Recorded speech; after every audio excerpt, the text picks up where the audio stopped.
All right, family, we are going to get started. We like to start on time and end on time and then have a little after party afterwards, okay? So, my name is Alicia and I'm going to be hanging out with you tonight, okay? Let's see, we got 8 folks on here, including me and one of our monitors or assistants or power people helping me with the Zoom. So just type in the chat um, where you're from, like what state you're licensed in. Um, well, no, this is the Maryland D.C. region Ignite. I teach for a couple different Ignites. Just type in the chat like where you're licensed. Okay, Texas, let's go. Love it. Annapolis. Okay, Terry, we're neighbors. Who said Baltimore? I'm in Baltimore County. Denise, Eastern Shore. Okay, Denise, I have a team on the Eastern Shore. Welcome.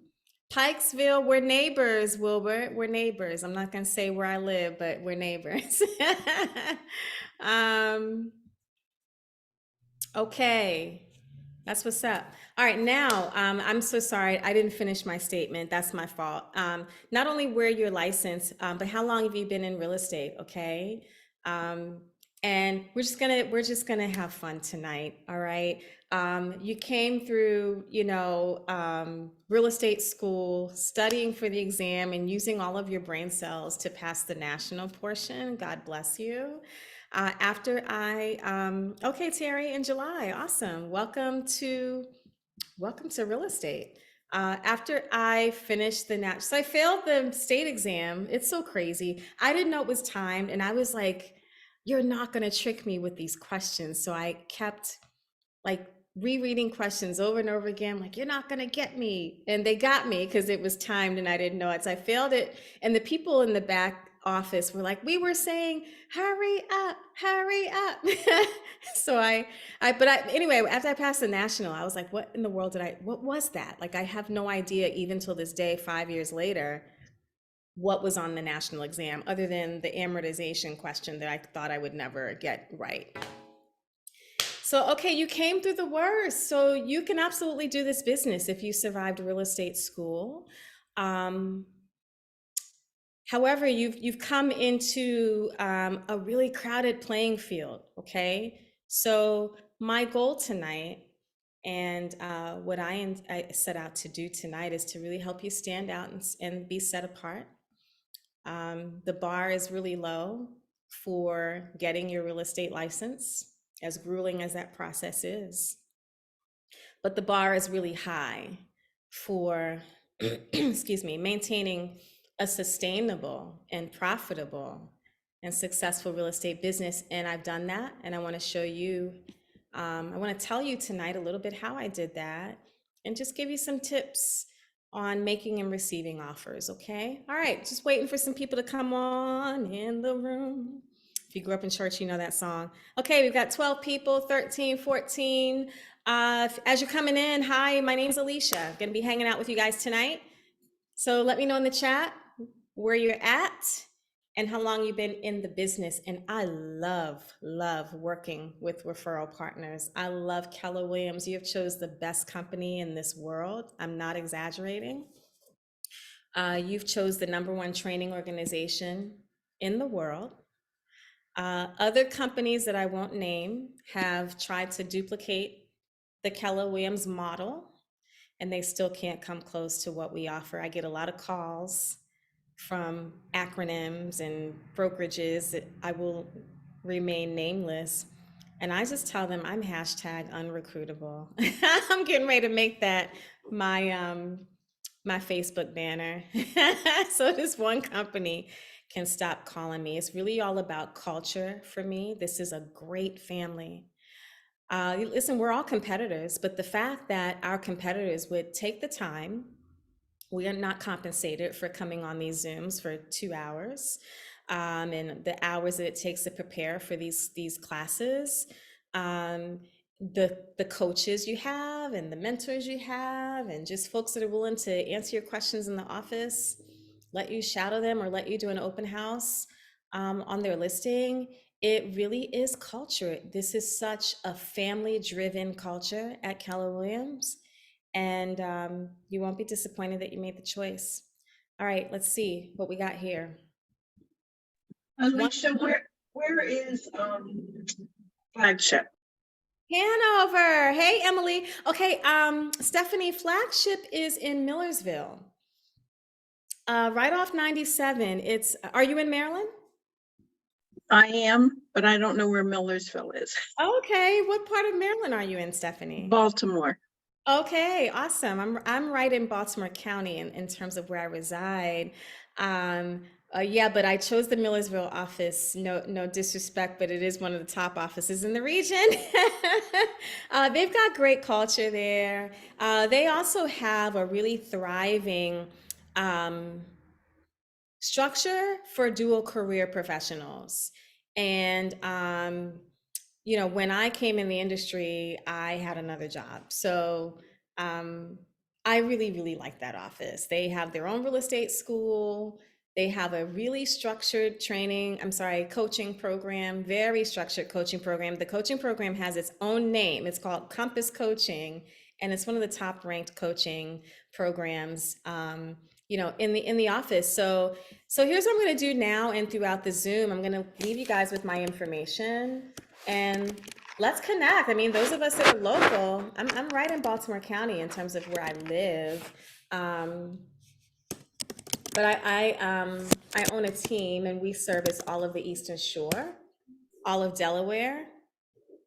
And so those of you who, need a referral partner for the Eastern Shore, happy to help. All right, let's get started. So a little bit about me. Because I think it's important to know a person's why when you interact with them.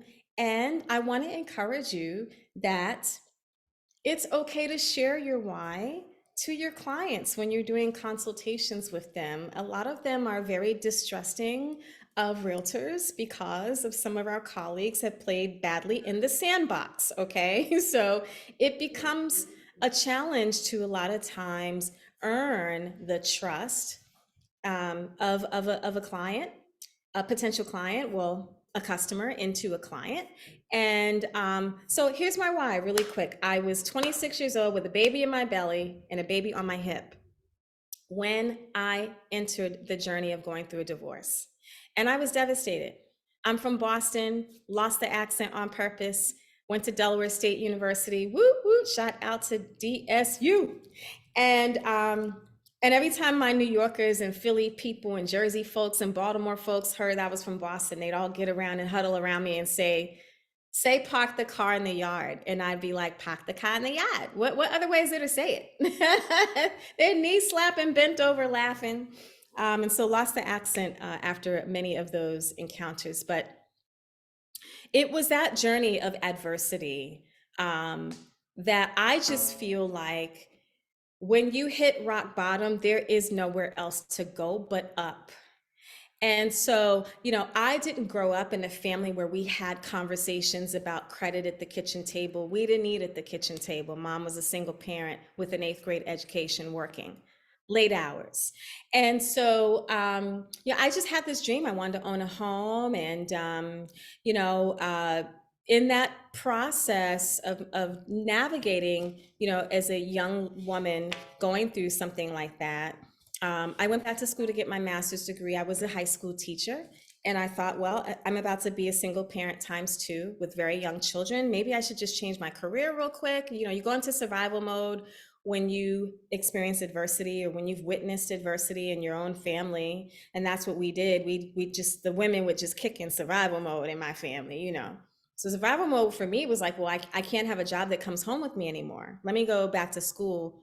And I went back to school to get my master's degree in counseling. And in my last year of grad school, we became homeless. So now I'm trying to pick up the pieces to my broken life and they keep falling apart. And I was traveling from Delaware to DC at that time, doing an internship at American University, barely having gas in the car, trying to hide my car so it didn't get repossessed. It did get repossessed on the day that I had a really, really big event at American University. And so I just was like out of breath, when it came to life. And my mother called me one day and said, "Come home, just come home." But sometimes you just can't go back because there's a reason why you left what was behind you. And I said, "Mom, I don't know why I feel this way, but I need to ride out the ship." That's what I said to her. I need to ride out the ship. I feel like God is going to do something in my life. I don't know what it is. I don't, but I need to ride it out. So I spent a lot of time, knocking on doors and banging on windows looking for housing. And I stumbled into public housing in 3 months, which is unprecedented. People are on public housing waiting lists until they die. And how that happened, the lady was like, "Oh, we have a wait list. It's 3 years." I'm like, "I'm homeless." She's like, "Oh, everybody says they're homeless." "No, no, I'm homeless. What you need? A letter? You need a phone call? What you need?" And so I produced whatever she needed me to produce for her. And I got on the top of the wait list. And so I got a place in 3 months, and we moved into the place. I gave away all my furniture. I was just like, "Lord, I'm just believing you for new, out with the old and with the new." And so I'm persevering. I'm just sharing a story of perseverance with you. And you're going to encounter people in this industry have life happening to them as they're selling and buying a house. And I think it's what I found, what's made my business successful is that I approach every client with a level of humanity, not a level, with humanity and with authenticity, with empathy and compassion. You need feeling in this industry. I didn't come from a sales background, so I don't treat it like sales. But for those of you who did have a sales background, you're really going to have to marry that with humanness, because people are in real situations when they're approaching you. And even if they're not, even if life is great and they're just buying a bigger house, there's some things that's going to happen while they're under contract that's going to cause them to want to pull their hair out, eyebrows out, everything. And you're gonna have to flip and go into like straight counseling mode, advisor mode. There's a lot of psychology in this business. And so I moved into the apartment. It was in the hood, like, now this is the country part of the hood. I grew up in the city, like inner city hood, gangs and all that, but this was like in the hood, in the country. So wasn't that bad, but it just wasn't what I wanted to raise my kids in. And so I just remember laying on my couch. That's the only furniture we had. And I prayed a little prayer. And I said, "Lord, please don't forget that I want to own a house one day. I am so grateful for this place." And so and I went in to sign my lease, though. So you get a case manager when you live in public housing. So I'd go meet with my case manager and sign the lease. And so I just really felt led to put on my business suit, my blazer, my heels, bring my briefcase with me and walk up in there. And I wanted them to know I'm different. And so I went up in Mr. Alexander's office and I said, "Mr. Alexander," he couldn't even get a word in. I said, "Sir, listen, I know I'm here to sign this lease, but I want to own a house. I don't know what programs y'all have." And I'm literally, rolling my neck and wagging my finger. He was like, "Okay, okay." He said, "Well, we do have a program. Here's the brochure with the criteria." And how your grandmom said, "Ne'er none." I didn't meet ne'er none of the criteria, but I walked away with hope. And so I got a little temp job, graduated from Wilmington University with my master's, high honors. To God be the glory for all of that. And Mr. Alexander called me towards the middle of the week, that same week. And he said, "Alicia, you made such an impression on us when you came to sign your lease that we just want to put you, PUT, put you in the home ownership program." He said, "I got 2 addresses. I want you to go look at the houses and pick out which one you want and call me back." I can't make this up.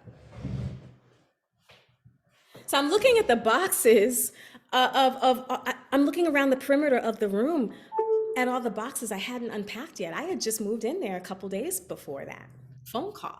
So I hop in my car. I'm like, "Oh my God, oh my God." Hop in my car. I'm riding down 13 in Dover, Delaware. And I had all these emotions like, "Oh my God, this can't be happening." I'm like, "Well, wait a minute, Lord, this is the housing authority. What this house is gonna look like?" But I just heard I heard the Lord say to me, "Don't despise small beginnings." And I said, okay, Lord. So I drove to the first, hey, if you guys are just hopping in, I'm just sharing my why. I'm sharing my why, and I'm strategic about why I'm sharing the why. And tell me in the chat where you're from, like where you're licensed, and how long you've had your license. And so I got to the first community, and the houses were too close together. It wasn't really for me. And drove a little bit further down, maybe 5 or 6 traffic lights down the highway. And I drove into Briar Park. And when I got to my house, it was the last house, last street, end street, dead end street, with just like a little cornfield. And I just experienced in that moment, um, when you've said something like you didn't know it was a prayer, but you said it and God heard it, and he snatched it and said, I'm going to honor that. And so I just remember the little girl who grew up in the hood across the street from the projects in the middle of gang and drug activity. I remember saying, like, I love gray houses with black shutters. This was a gray house with black shutters. I can't make this up. I love houses with brick. This was a gray house with black shutters with red brick on the left side. And I just remember sitting in front of the house and just crying. And there was a flooring truck in the driveway. So, what the housing authority would do is they would buy homes just like any other investor, and they would rehab those homes, just basic things to make it livable and decent so that you can have a sense of dignity. And they would move in their long-standing, good-paying, gainfully employed tenants into those houses. I didn't meet any of that criteria. You heard me share my story. So it was a program that gave you 3 years to get your credit together. So they linked me with a home, what is it called? A homeownership counseling program. If you know anything about Delaware, those of you that are in the Maryland area or Eastern Shore area, you know that Delaware has a program called In-Call Research.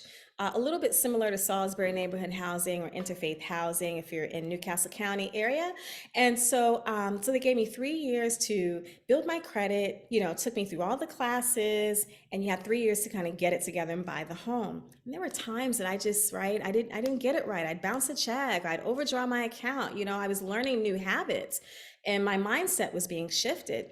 But God had such a great community, that word, of professionals around me that cared, that word, about my dream, and that were willing to educate me, that word, and take their time with me, that word right there, because they didn't know that years down the line, that those seeds they were sowing in my life would lead me to being a multi-million-dollar producer in real estate. It was their seeds that, number one, in 2008, while the housing market was crashing, I was going to settlement on my house. And it was their seed that after that happened, I sat on my couch and I was like, wow, God, I want to help other women do this. Like, I just did that. Like, I just bought a what? 600 something credit score, and I wasn't making a lot of money. Many of you can relate to this. When you grow up the way I grew up, you think that rich people own houses. You don't know that just the regular person can own a house. So again, these are the people that you'll encounter. And it's great. Like, in this business, you'll make a whole lot of money. And in this business, sometimes you'll start off not making much of anything. And so, but that's my why. And so I entered the real estate industry 15 years later. I'll save that story for another time. And my first year in real estate, I served 25 families. And it was just, the clients were just, all you need is that one transaction, your first transaction, and it's going to set off such a rocket. If you just over service and over deliver, if you have no other strategy but that, you will be highly successful in this business. Over service and over deliver, and so I have not bought leads. Now, I did invest in the 72 Sold program that Gary Keller just endorsed, but I'm about to cancel my subscription. So, but that is my first time ever investing in any kind of lead generation source, and I'm in my 5th year of real estate. I never bought leads. My clients, I over service and over deliver, and I stay in touch with them. I treat them like my family. When I call them, I'm like, hey girl, hey, when we gonna get together and have lunch? I mean, I treat them like they're family members, and they are my lead generation source. They just send their family, their friends, their cousin, and them to me. My second year in real estate, 44 families I served. And I was passed out somewhere after that. I was not with Keller Williams. I didn't understand leverage or systems or automating my business like you're being taught in this class. And I had dreams of becoming an investor, and my little mom and pop brokerage couldn't really feed, they couldn't pour into that part of my mindset. They were investors, so that wasn't what they was trying to pour into me. So in 2019 is when I came to Keller Williams. I went right into leadership when I came to the company. I took the Bold class. You'll hear about Bold. Let me look in the chat and see how long. 4 years. Okay. Hey, Raymond, 4 years. All right. You made it. You made it past year two. Okay. Those of you who have told me 3 weeks, 1 month. Awesome. You'll hear about Bold Business Opportunity, a Life by Design.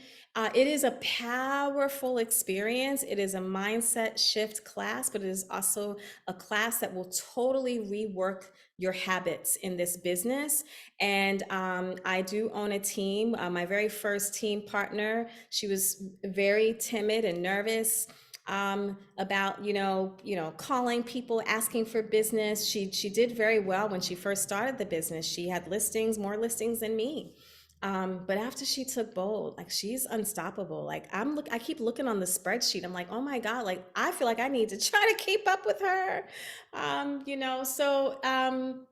But when I stepped into the Bold classroom and met people like Regina Polk, my Bold coach, and saw that in this company there was so many other things you can do other than sell real estate and make a living, like the profit share. Again, leadership. You can grow your business to a place where you become a productivity coach and you can create income that way. You can grow a team and empower people and coach others. I realized that this was the company for me.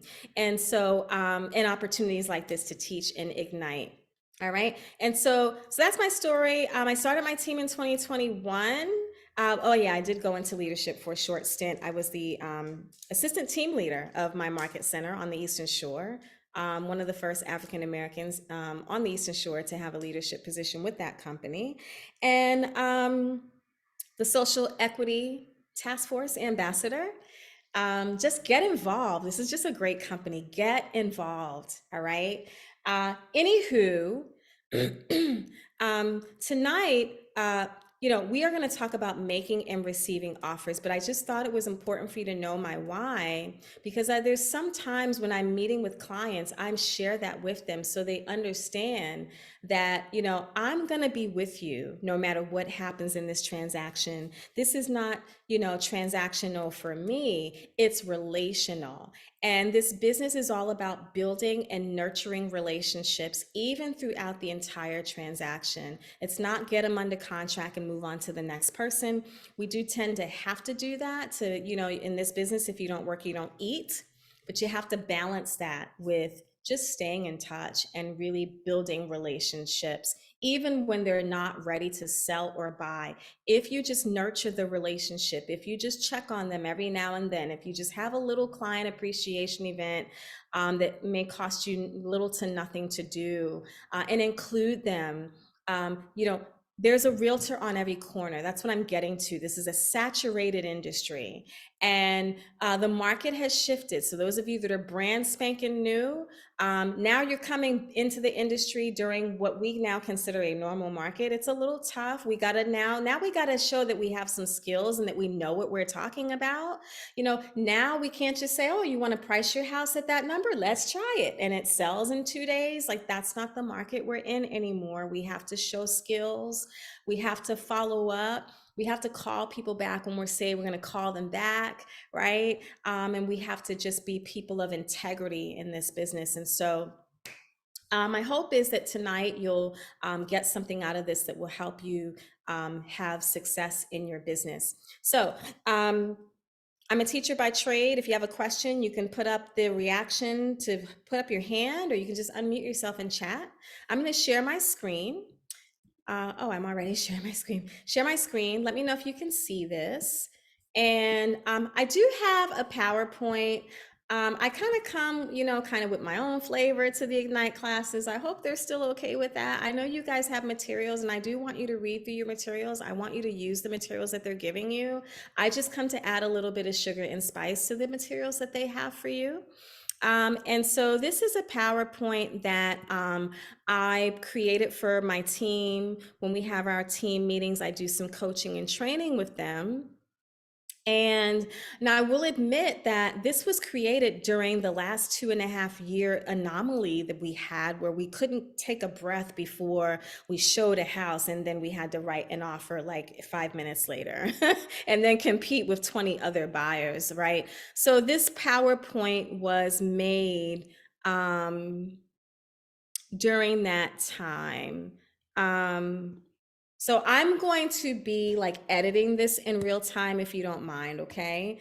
So I'm going to start off with just talking with you first about preparing to make an offer, and then we'll talk about what a listing agent needs to really be looking for and doing when they are counseling and consulting their seller client about accepting an offer. Okay. So right now, average days on market and just any regular zip code that's not a hot zip code is probably going to be around 30 days, right? So now we're in the market where buyers have their voice back. That's what I'm sharing with people who are like, how's the market?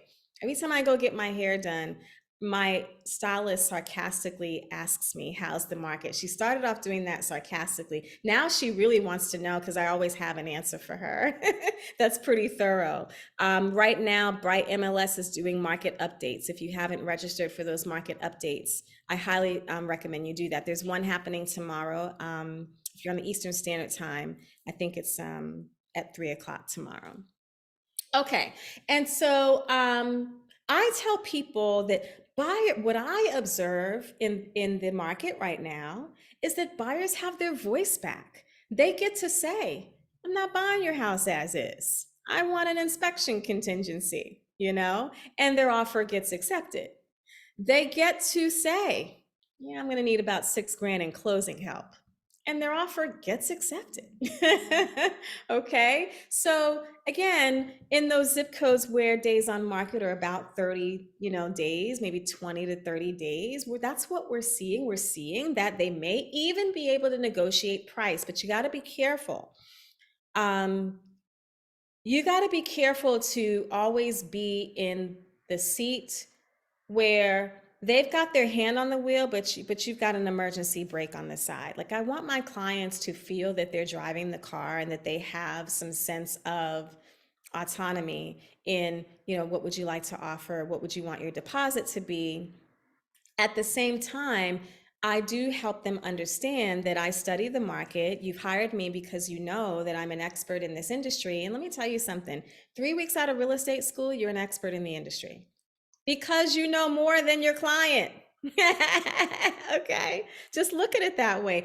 I don't care what they see on Zillow and Redfin and the Redfin commercials and all of these things kind of maybe make you feel a little intimidated when they say, oh, well, Zillow says my house is worth this. Well, Zillow's not walking through people's houses. So anyhow, when it comes to guiding your clients on how to write an offer, here's some things you want to educate them that I know I don't have on this PowerPoint right now. Number one, so first of all, you're going to show the house, obviously. I mean, you want to get your client in that house as soon as possible. When it comes to preparing to write an offer, it really does start from how you approach from the time the client wants to see the house. I mean, I don't care how long that house has been on the market. I'm trying to get that offer in ASAP. So why? Because I want to show the listing agent I have a specific work ethic. So I may look at the property, of course, before I take the client out. I'm looking, first of all, at, well, if you're in Maryland, the type of financing is probably not going to be in the MLS too much longer after this, because it's considered source of income. And source of income is a protected class in Maryland now. But I would look at the listing to see what type of financing is being offered to make sure I can take my FHA client to see this house. I'm looking at the notes, any private notes the agent has put in there, I need to know ahead of time. I want to educate the client. Oh, they said that they replaced the HVAC system about a year ago. Oh, they said that, they're going to give a credit for the septic system distribution box needs to be replaced, or, whatever I think my client may need to know ahead of going out to seeing the house. And then I do now get to print out the MLS sheets. I do that, print it out, put it in a nice little KW folder presentation, give it to the clients, and kind of help them do a process of elimination. But my point is, I communicate to the agent once I know my client is interested in the property. I don't just like show the property and then, 3 or 4 days later, just email an offer and the agent doesn't know. So it's like customer service to the client, but also to the agent as well, is my strategy. And so when we are looking at a home, first of all, I know if I'm in there 5 minutes or less, my client hates the house. If we're in there more than 5 minutes, up to 30 minutes, I know that I'm about to write an offer. You love this house? It checks off all your boxes? Yes. Oh my God. Okay, great. Would you like to make an offer? Yes. Oh my God. Okay. So first I'm going to text the agent. Even if the house has been sitting stale, you'd be surprised. The house sits stale and nobody wants the house until your client wants the house. This just happened to me last month. Well, no, that house was sitting for 13 days, but there has been times, yeah, a couple months ago, when houses sit and you want to make an offer and now you reach out to the agent, which you should for this very reason, and the agent's like, I just got one in hand. And we need to know that. We need to prepare the buyer mentally for a multiple offer situation. Okay? And then I need to woo the listing agent with my customer service and my team player personality. All right. So my step first step when I know they want to make the offer is I contact the listing agent. I want to know the status of the property. Do you have any offers in hand? Any offers coming? My client would like to make an offer. And I'll wait for them to give me that answer. So if they have no offers coming, we'll do that scenario first. No offers coming. Okay, that gives me time to do some due diligence for the buyer. So I'll go ahead and I'll do a comparative market analysis. If you have the HomeSnap app, did you know that in HomeSnap you can do a quick CMA from the touch of your smartphone? It may not be like super persnickety accurate, but it gives them a ballpark. If your client says, well, what do you think I should offer? I don't just spit numbers out without doing research and due diligence. And in this business, you'll feel the pressure to have to do that when people want answers. You feel this pressure to have an answer for everything. You don't have to have an answer for everything right away. You can say, that's a great question. I'm going to do some research and get back to you tomorrow by 2 with that answer. Okay, it's okay. That's the right answer to give them. That's a great question. I'll get back to you by Tuesday with that answer. And so, if there's no offers, I'm doing a CMA. I'll kind of share a quick CMA with the client. Well, I do see from my HomeSnap, I'm not looking at Zillow. I am not a licensed realtor using any kind of retail website. So let's just make sure we're not doing that. Okay. Let's make sure, HomeSnap is Bright MLS's version of the app. Did I say that right? HomeSnap is the app version, excuse me, of Bright MLS. So you should download that as soon as possible on your phone. It's free. And you can invite your clients to join you on HomeSnap. And guess what? This is a little random, but I need to say this while I remember. If you have clients that are driving around in neighborhoods just looking at houses, you don't want them calling the listing agent. They will sometimes do that. So I send them my HomeSnap app. I'm like, hey, if you're one of those people that likes to drive around and just look at properties and you want to know information about the property, you can use my HomeSnap app. Now the HomeSnap app will be branded to you, ladies and gentlemen, when you send them your app. And then there's a camera embedded in the app. And they can pull up the camera and take a picture of the listing. I do it all the time myself when I'm out. And it'll pull up all the details of the listing from the MLS, okay? You can also communicate with the agent right in the HomeSnap app, HomeSnap. And you can communicate with your client in the HomeSnap app as well. But the HomeSnap app will allow you to do what's called a quick CMA. So I'm looking at the property, I'll scroll up to see the comps at the bottom. And I'm like, well, it shows me that, and really it's showing you a radius. That's why it's not, you don't want to like bank on that, but it gives them a ballpark. I'm still going to go home and go in bright. If I feel like the comps are way off, I'm going to go in bright and do an actual comp analysis using bright. But I can send them a quick CMA right from my phone, pick the properties, click the button, it sends them the email. It's a full report. It looks really pretty. It has your picture on it and everything. So you should try it. Just like do a comp analysis and send the report to yourself and see how it looks. It looks really nice, and really professional looking. So I'm going to do that when they say, oh, what should I offer? Well, here's an idea of what the comps look like. And then what we're going to do, I'm going to do some research, Sandra, and then I'm going to call you in about an hour and we'll talk about how to craft your offer. Even though the house has been sitting, I still want to talk about how we're going to craft the offer because, excuse me, the sellers are not just looking at price, they're looking at terms when they're deciding. Let me just stop sharing the screen because none of this is on my PowerPoint. They're not just looking at price, they're looking at terms, okay? And so I want to educate the client. I'm telling them that in my buyer consultation. So you've had the Win with Buyers class with Ignite, so I'm sure they talk to you about the value of not skipping the buyer consultation. Please don't skip that.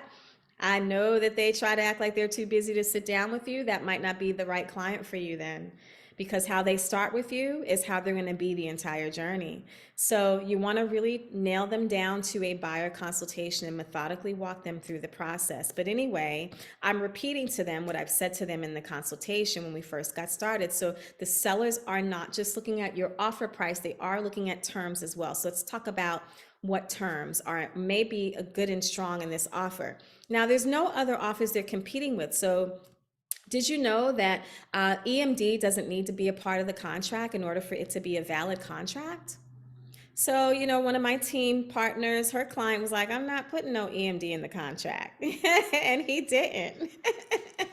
And so, you're here to protect your client when you represent the buyer. So if that house has been sitting and sitting, you're like, EMD, what you think I should put for an EMD? I don't know. What number would you like? 100?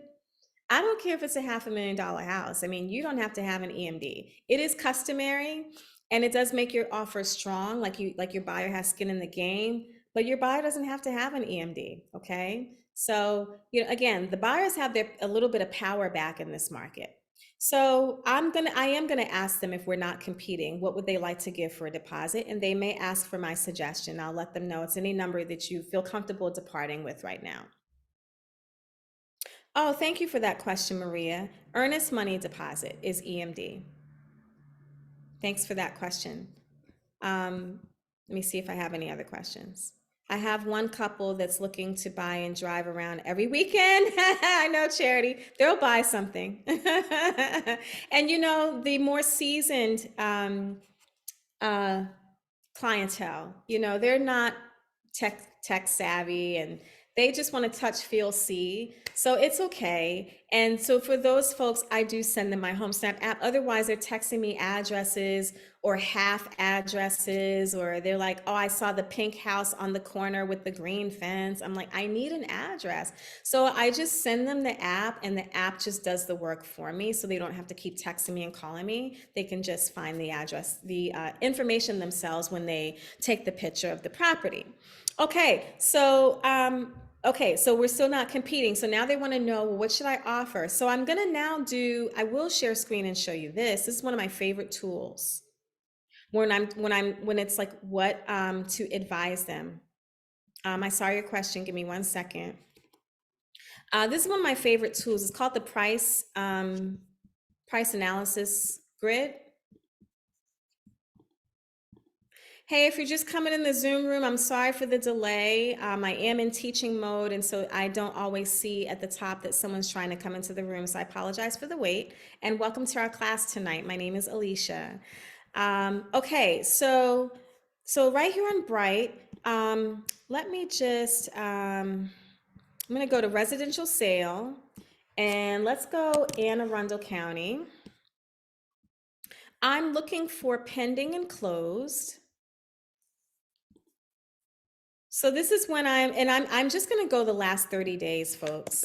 The market is so fluid right now in terms of movement that I don't wanna look 6 months out, because 6 months out, we were in real time, home values were shifting and pivoting in real time, the opposite direction in much of the country. So I don't wanna look 6 months before, because those values are not gonna be accurate.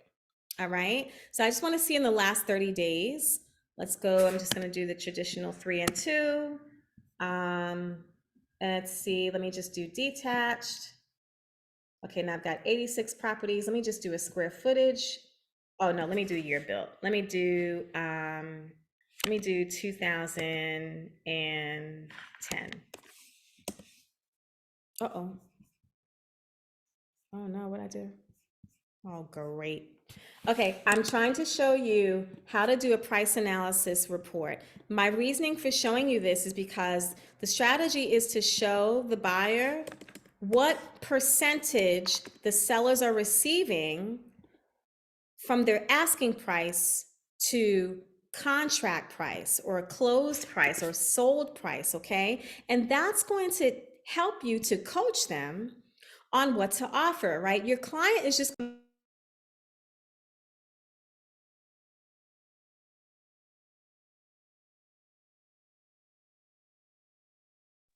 You're muted. You're on mute.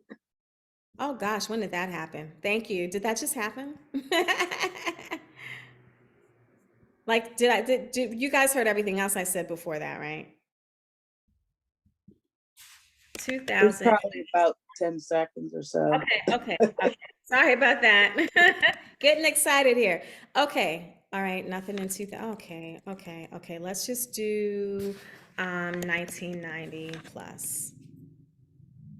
Oh, shoot.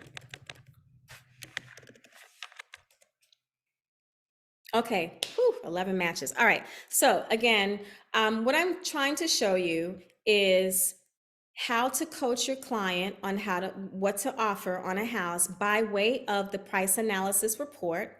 The price analysis report will show you the following. So I just picked a county. Of course, I don't have a real property, so I'm just doing like just a regular Joe Schmo county, a particular date, year built for the house. So now I have all these properties that came up. I'm going to click here, and then I'm going to click print. But now I'm going to go right here to my left, and I'm going to click price analysis report. Price analysis report. And I'm going to print to PDF. Okay. All right. So it's a combination of pending and closed sales is what I pulled up.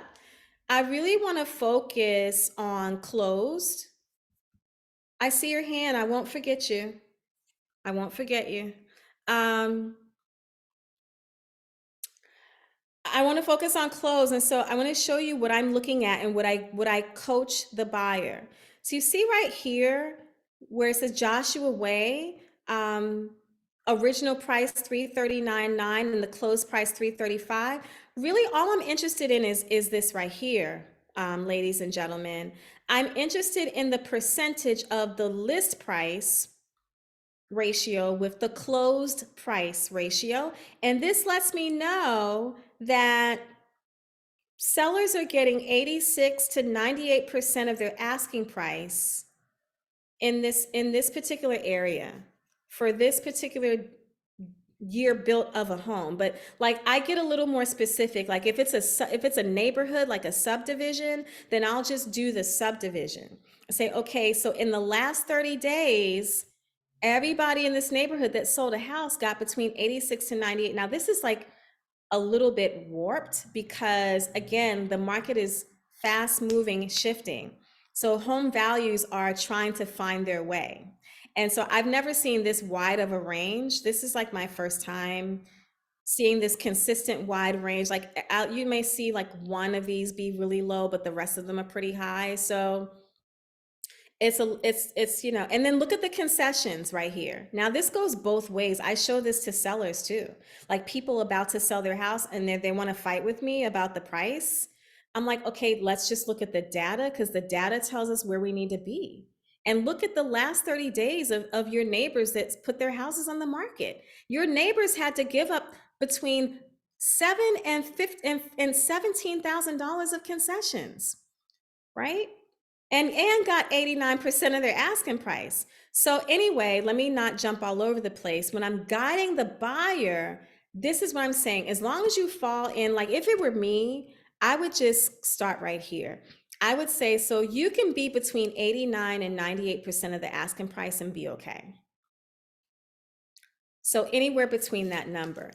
And I just, yeah, I let them give me the number in that range. Okay, well, I'm going to offer X. And then I'll do my little calculations on my calculator and I'll be like, well, that's like 83% of the asking price. That's not going to work.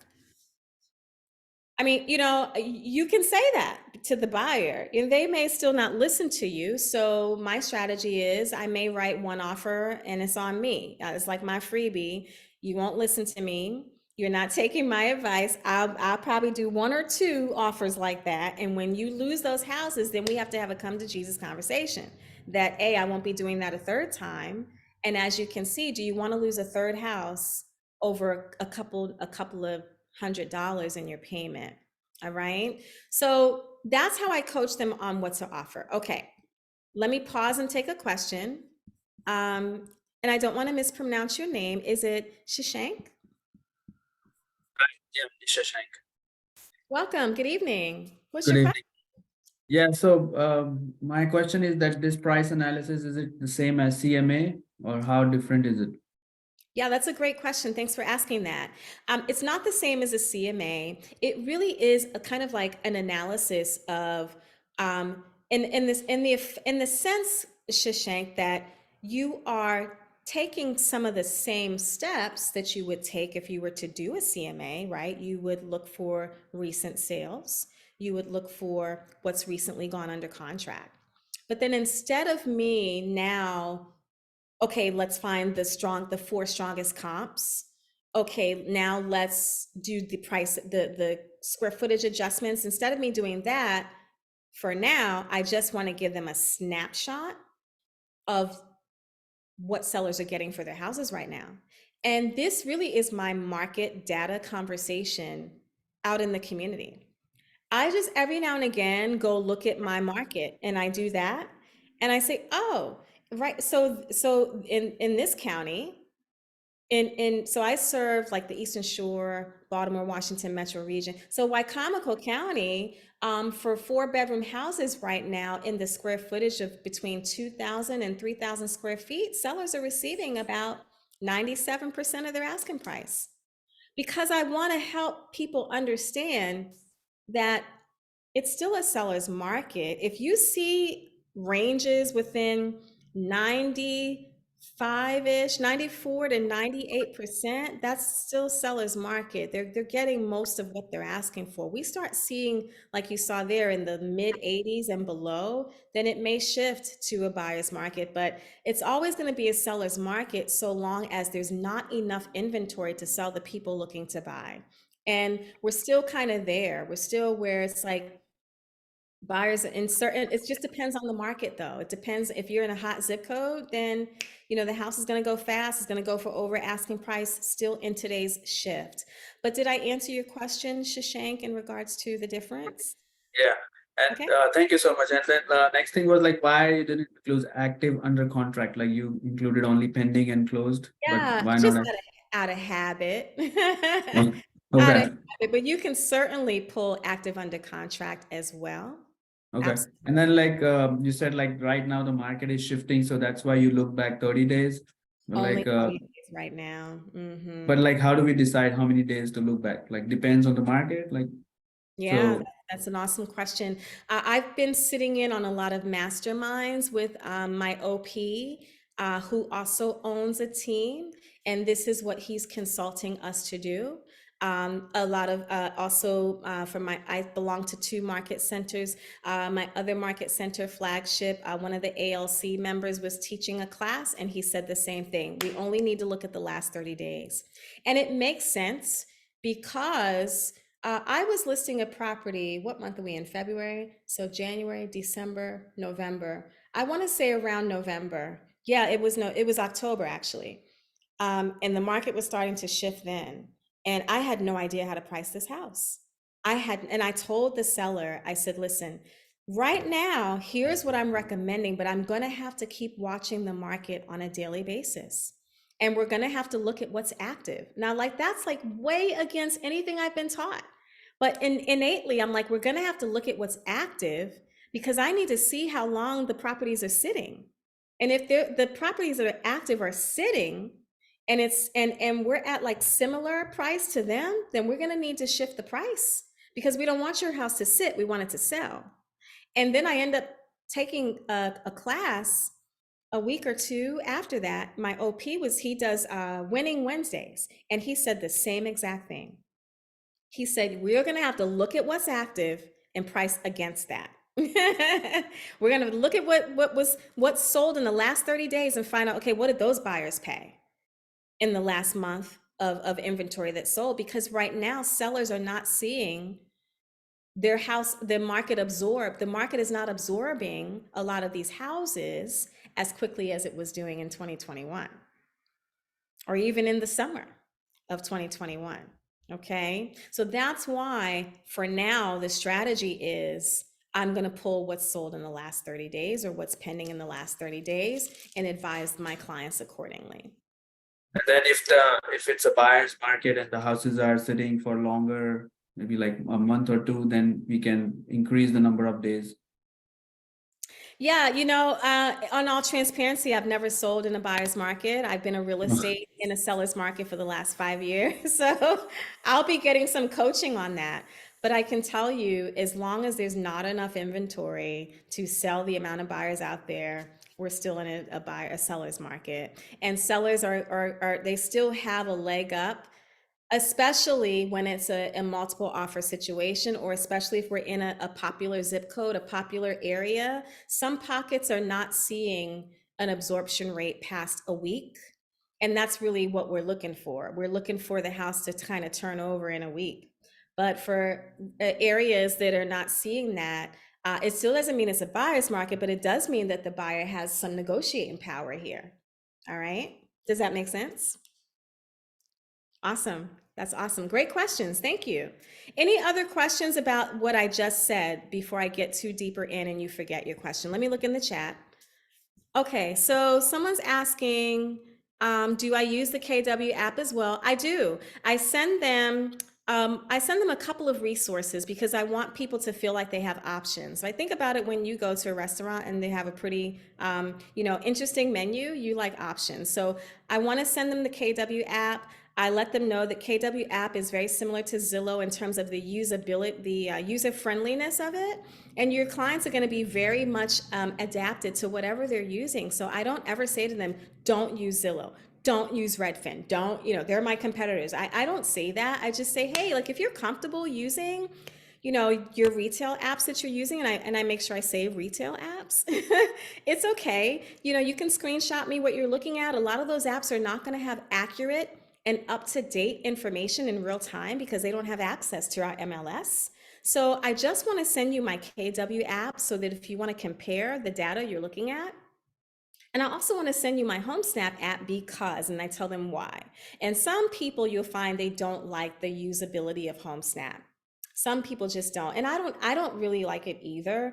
I really like it for when I can do the quick CMA. I can see comps better. For me, I can see comps better on the HomeSnap than I can on the KW app. And I like that when I myself am looking around, I can take a picture with the app and look at properties. So I like to use HomeSnap for that reason as well. I also, if I have a question about a property and the agent's not getting back to me, I may go into HomeSnap and I may send them a DM in HomeSnap as well. Okay. Oh, that was your question, Shashank. Thank you. Okay, can we have a copy of your Excel sheet? Oh, What Excel sheet? You mean the price analysis report I just pulled up, Teresa? Oh, I'm sorry, Therese. Is it Therese? Therese, yes. The Oh, sheet, the calculation, the analysis for price. oh yeah. I Because mean, I I can. was, I I can. was, Go I was ahead. actually asking myself, do you advise the buyer what amount he should offer? And somebody was saying, no, you don't tell him what to say, what to put as amount, but you give him CMA and all the analysis so that he can make a decision. So I Yes. see your table is very good. So Oh, thank I'm you. asking if you can have it. Yes. Isn't that a bright Yes, report? it is. Yes, Stephanie, it is. And Therese, I can just send you, if you give me your email in the chat, I'll send you a copy of what I just pulled up. I think what would be best for you, Therese, is if I do have a video of me Okay. showing my team how to do that, and I would be happy to Okay. share that with you, okay? Okay, that's That good. would be better, yeah. Okay. So I send my Please. email, right? Yes, please do. Share that with Alicia, all could you of send us. that to me? I have no problem doing that. Absolutely. Please share your email address. I'll be happy to do that. All right. Yeah. All Do right. you have a class list? You don't have a class list? You know what? I might. Let me find out. Just share it anyway. But I can see if they provided me with the class list. I'm just moving on air these days. So but I'll go back and just give me your emails just in case. And I don't see why they wouldn't have a class list for me as well. All right. Okay, so now I've said to the client, okay, Stephanie, so it looks like you can offer between 89 and 98% of the asking price. I mean, I know that's a wide range. So if you want to think about a number, what number are you thinking of? And then she'll give me her number. And then I say, okay, now, do you want inspections? Yes, I do. Okay. I try not to scare the sellers or make them too nervous about my offer. So technically, and I don't want to shift into broker mode here, but really you only need one contingency for your client to be able to get out the contract. So if I know my client wants to do radon, lead, home, wood destroying insect, I may just choose one or two just to get the offer accepted. It's a contingency. I can let the agent know later, hey, they're actually going to do about 5 different inspections. It's an inspection contingency nonetheless. The contract, well, we're all in different states, but if you're in Maryland, the contract kind of covers, just them being able to ask for one repair, and if they don't get the answer they want, they can bounce. So so I'm pretty, like I said, that's what I do for the inspections. And in terms of a window of time, I think it's still fair, even though we're not competing, to have like maybe a 10 to 12 day contingency period. Like 10 to 12 days. Usually the inspectors can get out there pretty quickly. They'll turn the report over to you the next day. But then you want your client and you to have that time to review the reports together and compare notes and negotiate. So about 10 to 12 days is pretty typical. And then for the financing addendum, if it's conventional, is going to ask about conventional and FHA as well as VA2. They're going to ask about lender required repair amount. And so, in general, $500 is what I'll put for lender required repair amount. That's pretty standard. Unless I'm like walking through the home and I'm just like, oh, that might be an issue right there, then I may ask for a little more, maybe $750, but I try to keep that, realistically minimal. Settlement date. I'm asking the client to look at their calendar before I start writing this up. Because I don't, and listen, I don't just put a date without asking the client or the lender. Case in point, my agent partner on my team just had a multiple offer situation Well, I teach my partner agents to vet the lenders.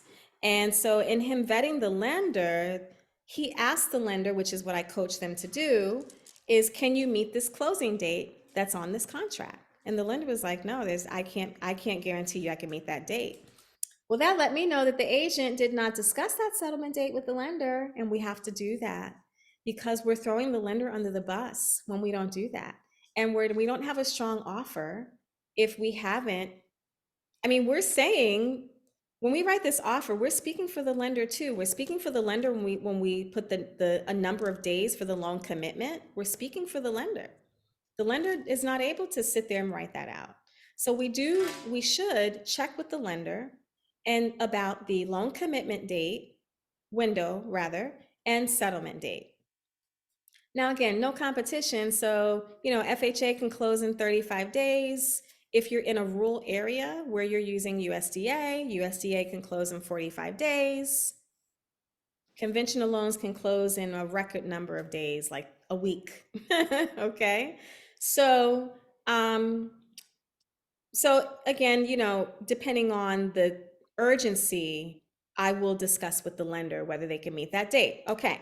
So, I think that's about it in terms of the terms. Loan commitment date is important.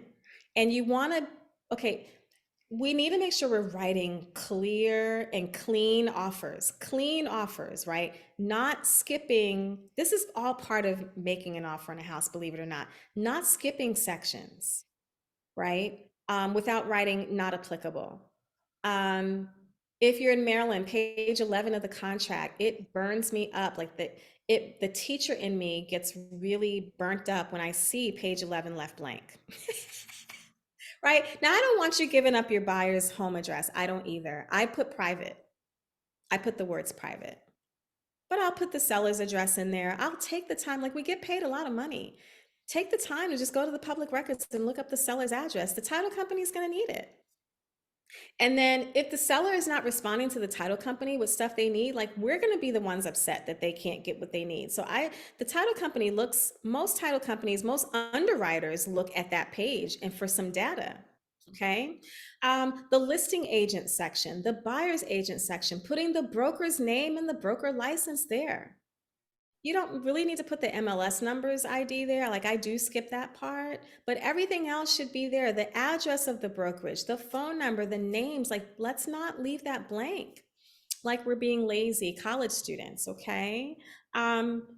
Because when we're in a multiple offer situation, things like that do matter, okay? All right, okay, so I think I covered everything in terms of terms. Now, I've already communicated to the agent that I'm going to submit an offer. Excuse me, I'm sorry, somebody's trying to get back in. Oh, sure. Oh gosh, 2 people. Thank you, Miss Stephanie.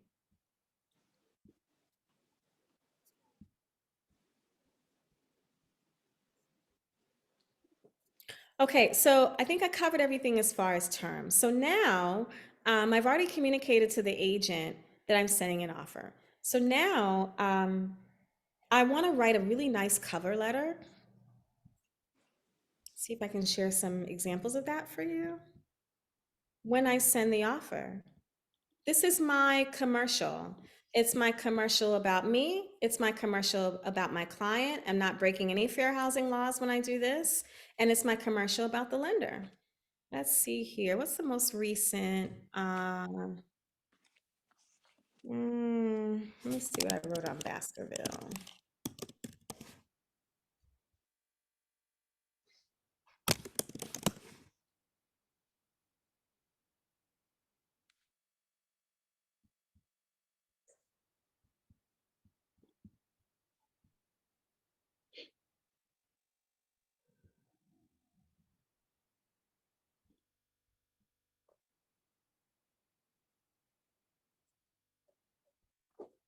Okay, this is what I do for the listing agent, again, out of common courtesy. And I want to show them my work ethic, that I'm a great communicator, that I'm clear and concise and thorough. And I'm sharing with them, when you get offers, you got to read through the whole thing as you should. But don't they want to know? They just want to know the main points because they're telling the seller, oh, I just got an offer. The seller's going to be like, well, what was it?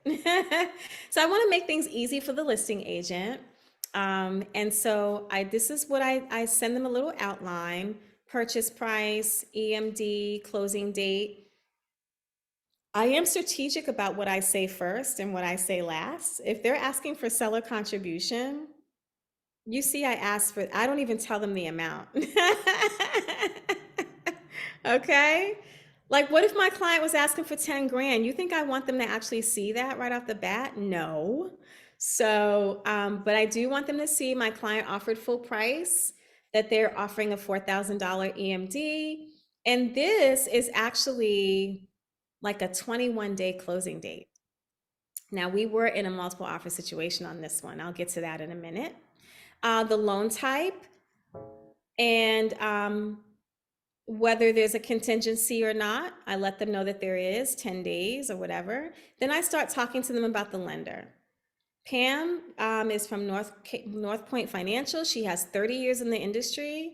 She's reviewed all of the buyer's financials. Why is that important to the listing agent? Less issues, maybe? Yes, who said that? Okima? Absolutely. No, it wasn't me. Oh, I'm sorry. Latrina. That was not me. Yes, Miss Latrina, you are so right. Less issues. Let's get a little more specific though. What kind of issues can occur, ladies and gentlemen, if the lender has a pre-qualification instead of pre-approval? Because pre-qualification, they haven't looked at any financials. They don't even have the financials. Navy Federal, with all due respect, they do pre-qualifications. They don't look at any documents until the person's under contract, huh? Really? I'm about to say really, because I have a client I'm working with now who's a buyer, and they have a Navy Federal, but it says pre-approved, but I know you're not the only agent that I heard to say the stuff about Navy Federal, and I had previous experience before. So even if the letter says pre-approved, that doesn't really mean anything? Okay, Yes, wow. I learned that the hard way, to the point where, or sometimes it's vice versa. Sometimes they're using system generated letters, right? They're not Okay. typing that. It's a system generated letter, and they'll just change the name of the person and the name of the data in terms of the loan terms. But I've had it where I know that my lender partner has reviewed all the financials and their letter says pre-qualified. And I'm like, I need you to take that out. I need you to change that. Can you please put pre-qualified? Okay. Yes, it could be topsy-turvy. It says pre-qualified, but they have not. And as a listing agent, I've experienced, it was from Guaranteed Rate. Now I'll name drop lenders. Guaranteed Rate. I encouraged my client to accept an offer with a guaranteed, and I had bubbles in my stomach the whole time. You get bubbles in your stomach, you already know what you're in for, but that was the only offer we had. And so, but I did not smack. I did not vet the lender. I didn't. And while the inspections were happening, well, I knew it was a red flag. When the lenders aren't communicating with you in this business, no news is not good news. Oh, everything's quiet. I haven't heard from anybody. Oh, you better be panicking when you haven't heard from anybody. Okay. You want lender partners, family, that are going to blow up your email. All right. So you get the point. I'm going to stop sharing there. That are going to blow up your email with updates every step of the milestone. As soon as you go under contract, you should have an update from the lender. Loan is in processing. Loan is this, just ordered appraisal, this. I mean, they should be blowing up your inbox. If they're not blowing up your inbox, I'm concerned. If I have to keep emailing you where we at in the loan process, even as a listing agent, I'm doing that.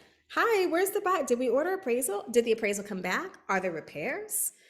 Do we have a clear to close? Like, you're like a week before, 3 days before settlement, and just because you got the Alta from the title company doesn't mean we're closing. Okay, because people can be clear to close with still have no, not clear to close with condition. They can have a loan commit. Do we have the loan commitment? Yeah, we got the loan and commitment, but with conditions. And like I want to know what the conditions are.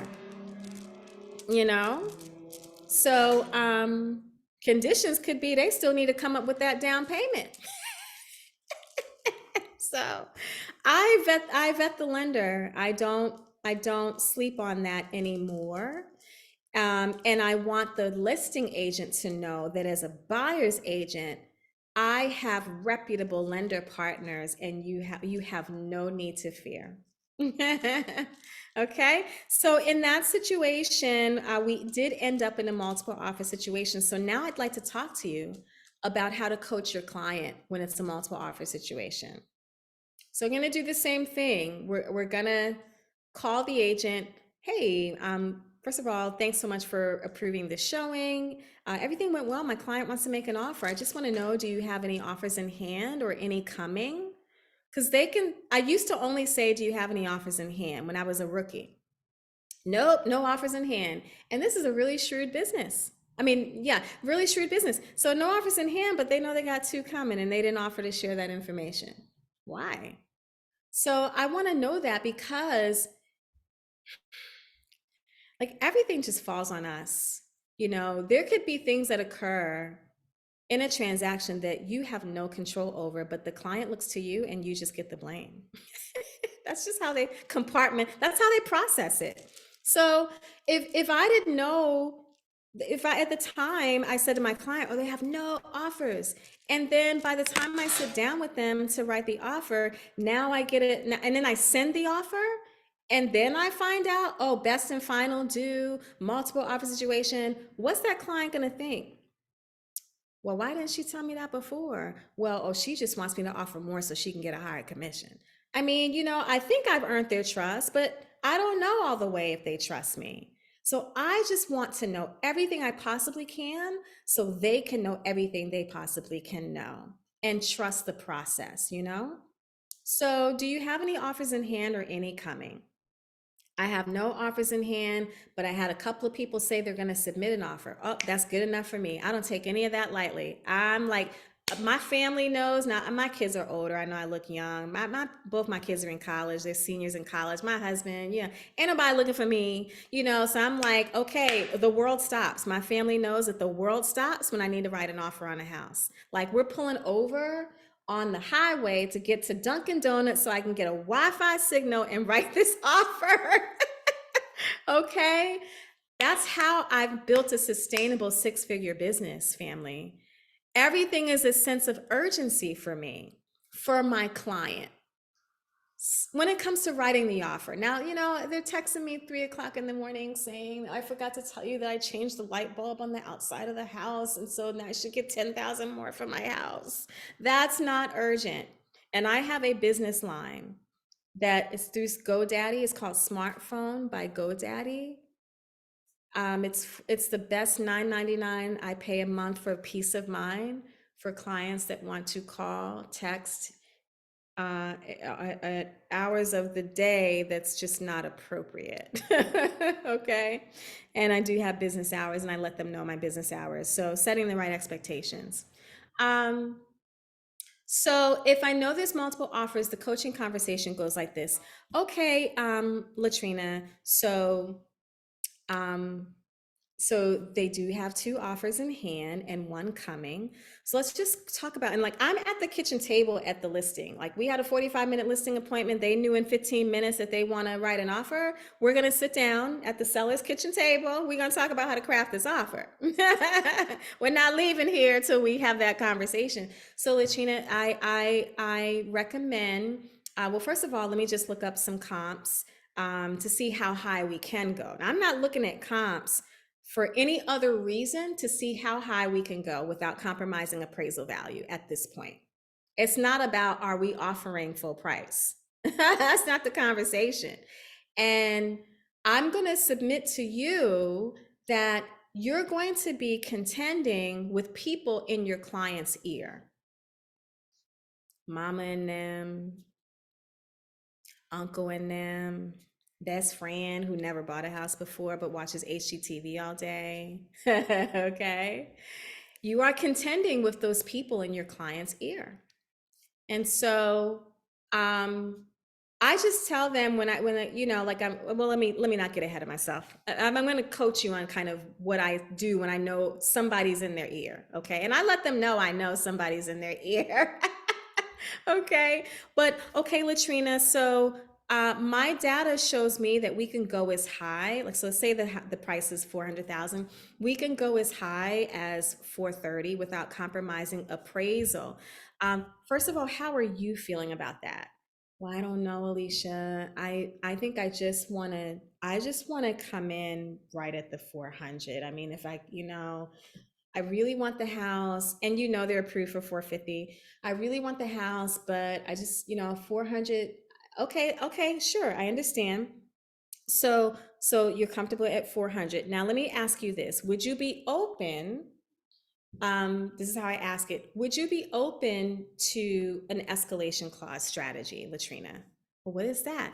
Okay, so that means that I see, because right now this is a really popular house. They've got 2 offers already, 3 and 1 coming, and this is a really popular area. You know, a lot of amenities around here, and so my hunch is telling me that those other offers are either going to also be at list price or above, right? So if you're not comfortable going above the list price on the contract, an escalation clause gives you space to kind of, it's kind of like you're playing a card game, right? Like you're not showing all your cards, but you're willing to show 1 card. So escalation clause says, okay, hey seller, I don't know what your other offers are, because we won't be able to know, Latrina, what those other offers are, how high they are. So your escalation clause says, well, hey, I can go $999 above your highest net, but I'm not going any higher than 420. How would you feel about that, Latrina?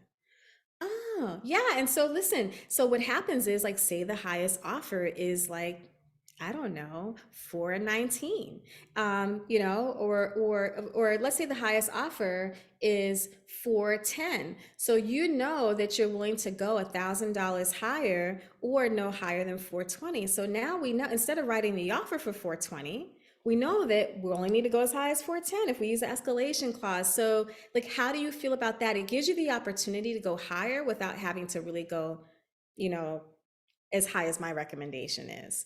I really like that, Alicia. Okay, great.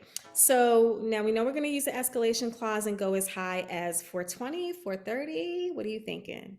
Well, okay, I guess I would be willing to go as high as 430 if we did it by way of the escalation clause. If I knew I didn't really have to go that high. Yeah, because the lender said that your payment at 430. See, I'm pretty shrewd. Like I know, I have to know my client. If I know my client's big concern is the payment, then I may pause on that what to offer conversation and hit the lender first and say, hey, Joe, I'm thinking about encouraging her to go as high as 430. What's her payment going to be at 430? Joe says it's going to be X. Okay, great. So Latrina, I talked to Joe, your lender. And so here's what I'm thinking. I'm thinking that we can go as high as 430 based on the comps. What do you feel about that? Oh, no, 400. Then I talk about the escalation clause. She's good. So I'm like, okay, so you think you're willing to escalate to the 430 now, knowing that you may not have to? Because Joe said that your payment is only going to be $3,000. And you told me that, Joe said your payment's going to be like $3,500, and you told me you didn't want a payment over $4,000. So you're right at the $3,500 with your payment at the 430. How do you feel about that now that you know that? Oh, my payment's only going to be, because that's what they're thinking about. Like, yes and no. Like, it's to them, it's like they think they're watching HGTV. Drew and Scott, I love them to death. I hate HGTV. I don't watch it. I don't watch any of the shows. Drew and Scott, oh, we got the house for $50,000 less. And, you know, that's just not happening right now. So in their mind, it's like, they just want the win of getting it for less. And I have to help them understand the win is getting your monthly payment at where you want it to be, because that's what you told me in the buyer consultation, right, Latrina? You said that you didn't want a payment over 4,000. And I'm very strategic. I ask that question and I bring it right back to them when we're talking about what to offer. Okay. So now for some folks, it's the down payment that they're thinking about. I don't want to offer 430 because that's a higher down payment. So I get it. That's why I say, okay, let's use the escalation clause, because I totally get it. Even though you sending me listings in 450, you wanted to go look at this house, you know, you're going to have to come up with this money. Okay. But okay, you know, like I don't say it that way. I'm talking to you all. But in my mind, I'm saying that, but I say it verbally a different way. So this house checks off all your boxes. You said that it's a 10 out of 10 on your list. You know, I give my clients the 80-20 principle. You said it means 89% of what you're asking for. You know, is it worth the $3,500 a month to you? And I wait for the answer. Yeah, it is. Okay, so we'll start with the escalation clause up to 430. Good enough? Good. All right, great. All right, so now, Latrina, we have to talk about deposit. The seller is not just looking at, you know, what you're offering in terms of purchase price, but they're looking at the terms that best suits their needs. And I'm here to protect you, and I'm here to represent your best interest. I want you to know that, Latrina. At the same time, I need you to put yourself in the seller's position. If you were looking at 3 offers in front of you, you're going to pick the offer that best meets your needs, right? So we have to get into that seller's head, Latrina, and still do it in a way that makes you feel comfortable with what you want, okay? All right, so now let's talk about deposit. How much are you willing to depart with upfront? What do you mean by that? Well, the deposit, it's not any extra money. Okay, what I mean by that, Latrina, is the stronger the deposit, the higher the deposit, the stronger your offer, okay? So it lets the seller know that you have skin in the game. Your deposit is protected by the contingency windows. So if you're unhappy with how inspections go, we can terminate the contract and get your deposit back. God forbid if life happens to you, Latrina, and you lose your financing, you can get your deposit back, okay?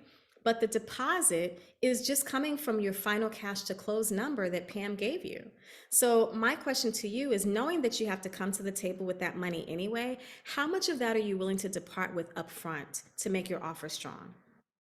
Oh, okay, I see what you're saying. Well, I guess I can do like 10 grand. Okay, great. That's a pretty strong deposit. So we'll do 10 grand. Okay, now, are you in a position to close in less than 30 days? Because when I talk to the agent, now this is what I do when I know it's a multiple offer situation. I say to the agent, okay, can you let me know, like, what are the seller's needs around like closing?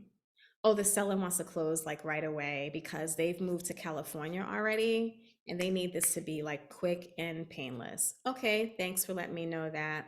So I'm gonna go back to Latrina. So Latrina, when I spoke to the agent, he did say that the seller was looking for a quick closing. And I know that, you know, you're staying with your cousin right now. So are you okay with closing in 21 days if Pam can close it out that soon? That's fine with me. Okay, awesome. That's really going to make a strong offer. If they say no, then it is what it is. Okay, no, I can't.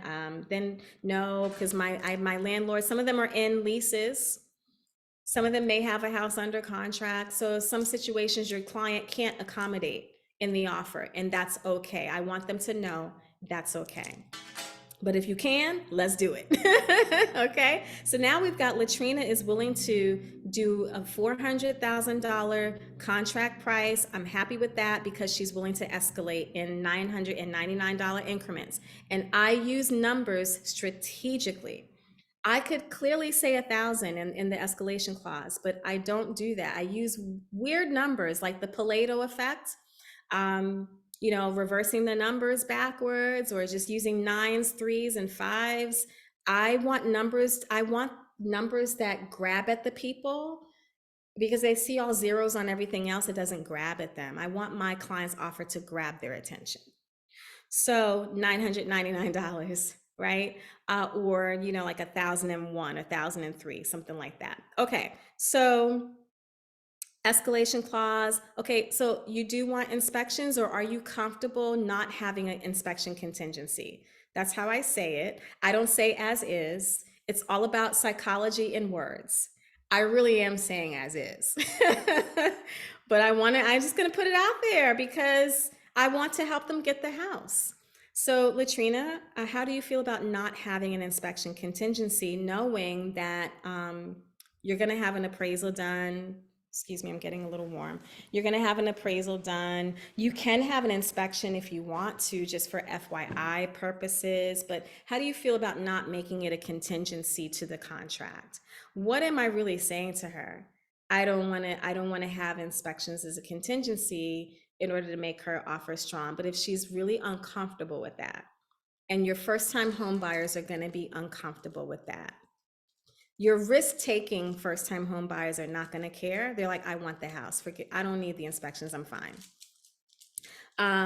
If we're competing with more offers like 5, 6, then I'm like, okay, I'll purchase a home warranty for you, Latrina, as a settlement gift, okay? I really wanna see this happen for you. I know we've been searching for like 6 months and we've seen like 70 houses, and I know you're exhausted.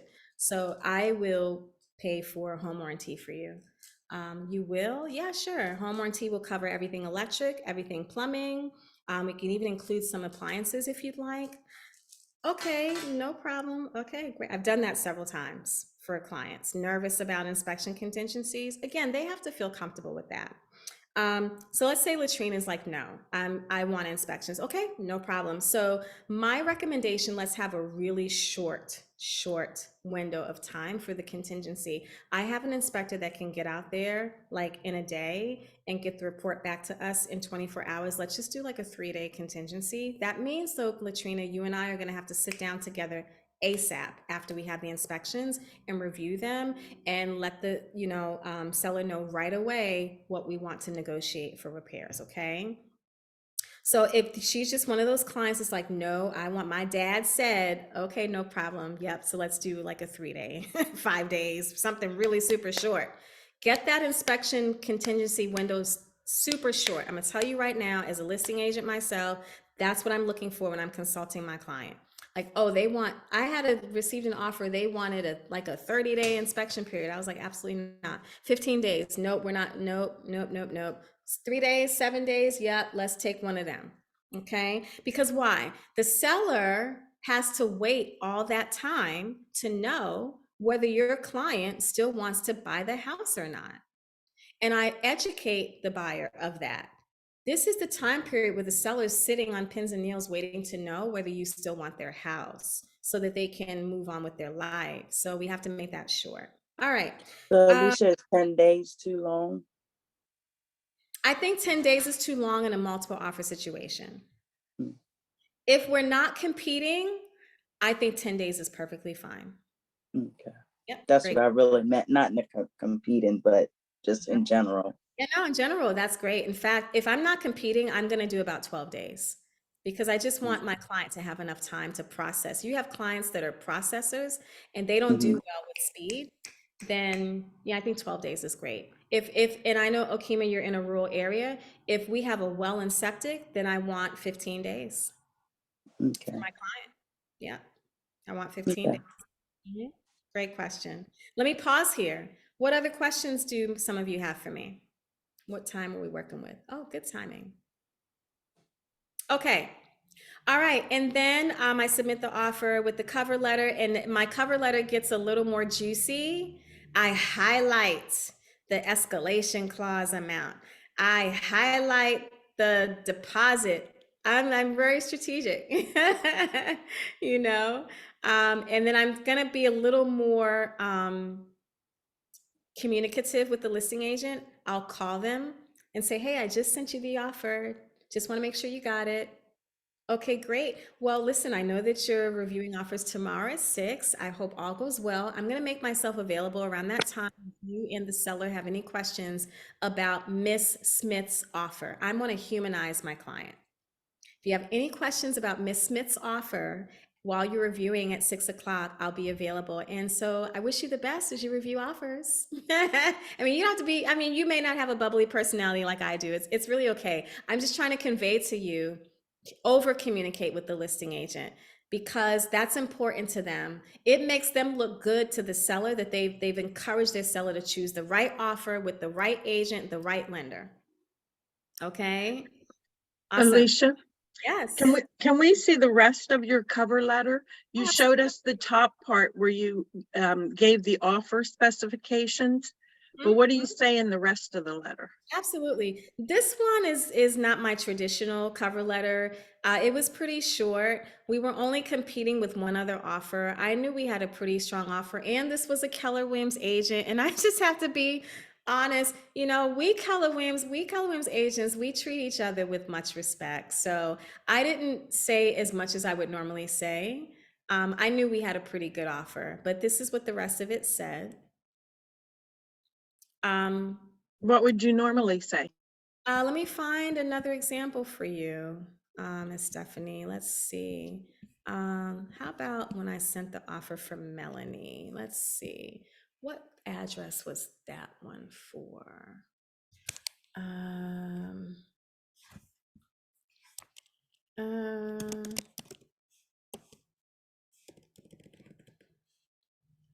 what was that? That was Bethany Drew. Okay. Here we go.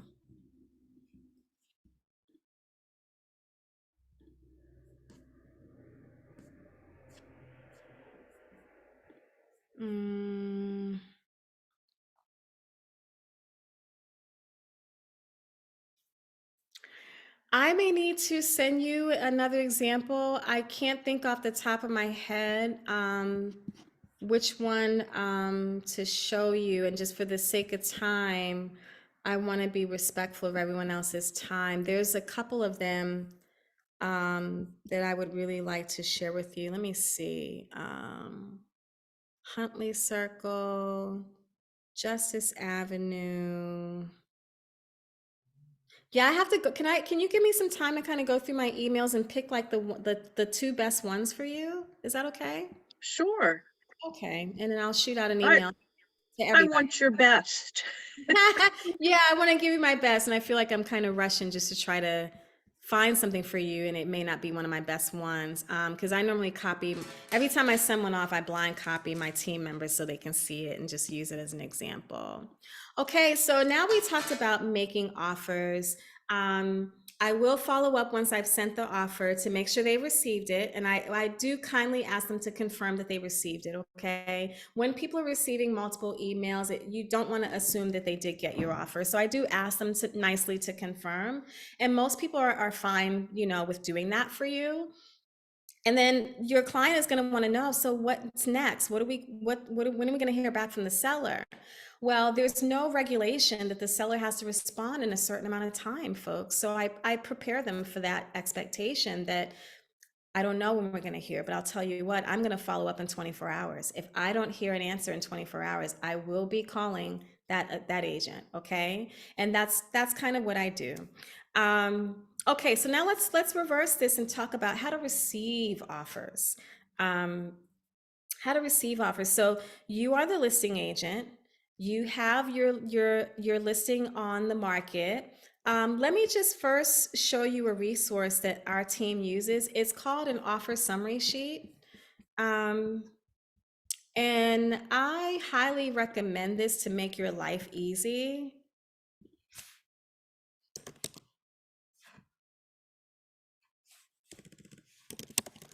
To upload this to your listing or have your admin do it.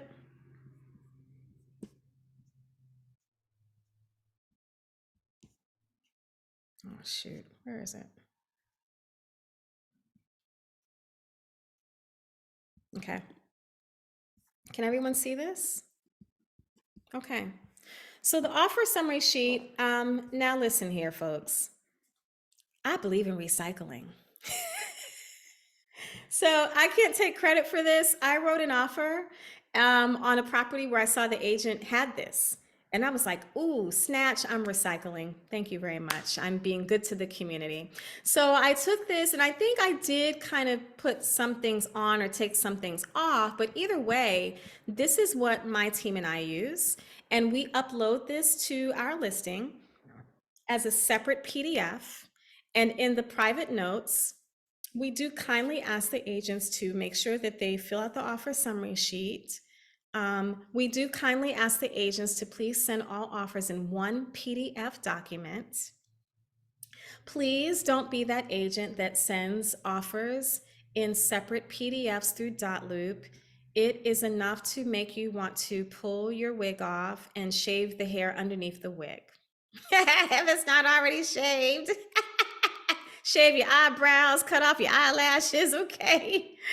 It's just very time consuming to have to, and then we have to send the offer to the seller. How are we gonna do that if it's a gazillion different PDF files, okay? So let's make sure, again, in sending the offer that we make it really easy for the agent. I'm sorry, I'd have to pause because I wanna share this one important detail with you. I'll get back to that in just a minute.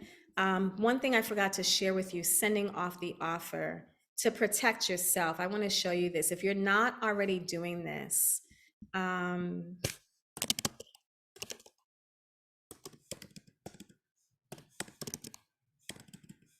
want to show you.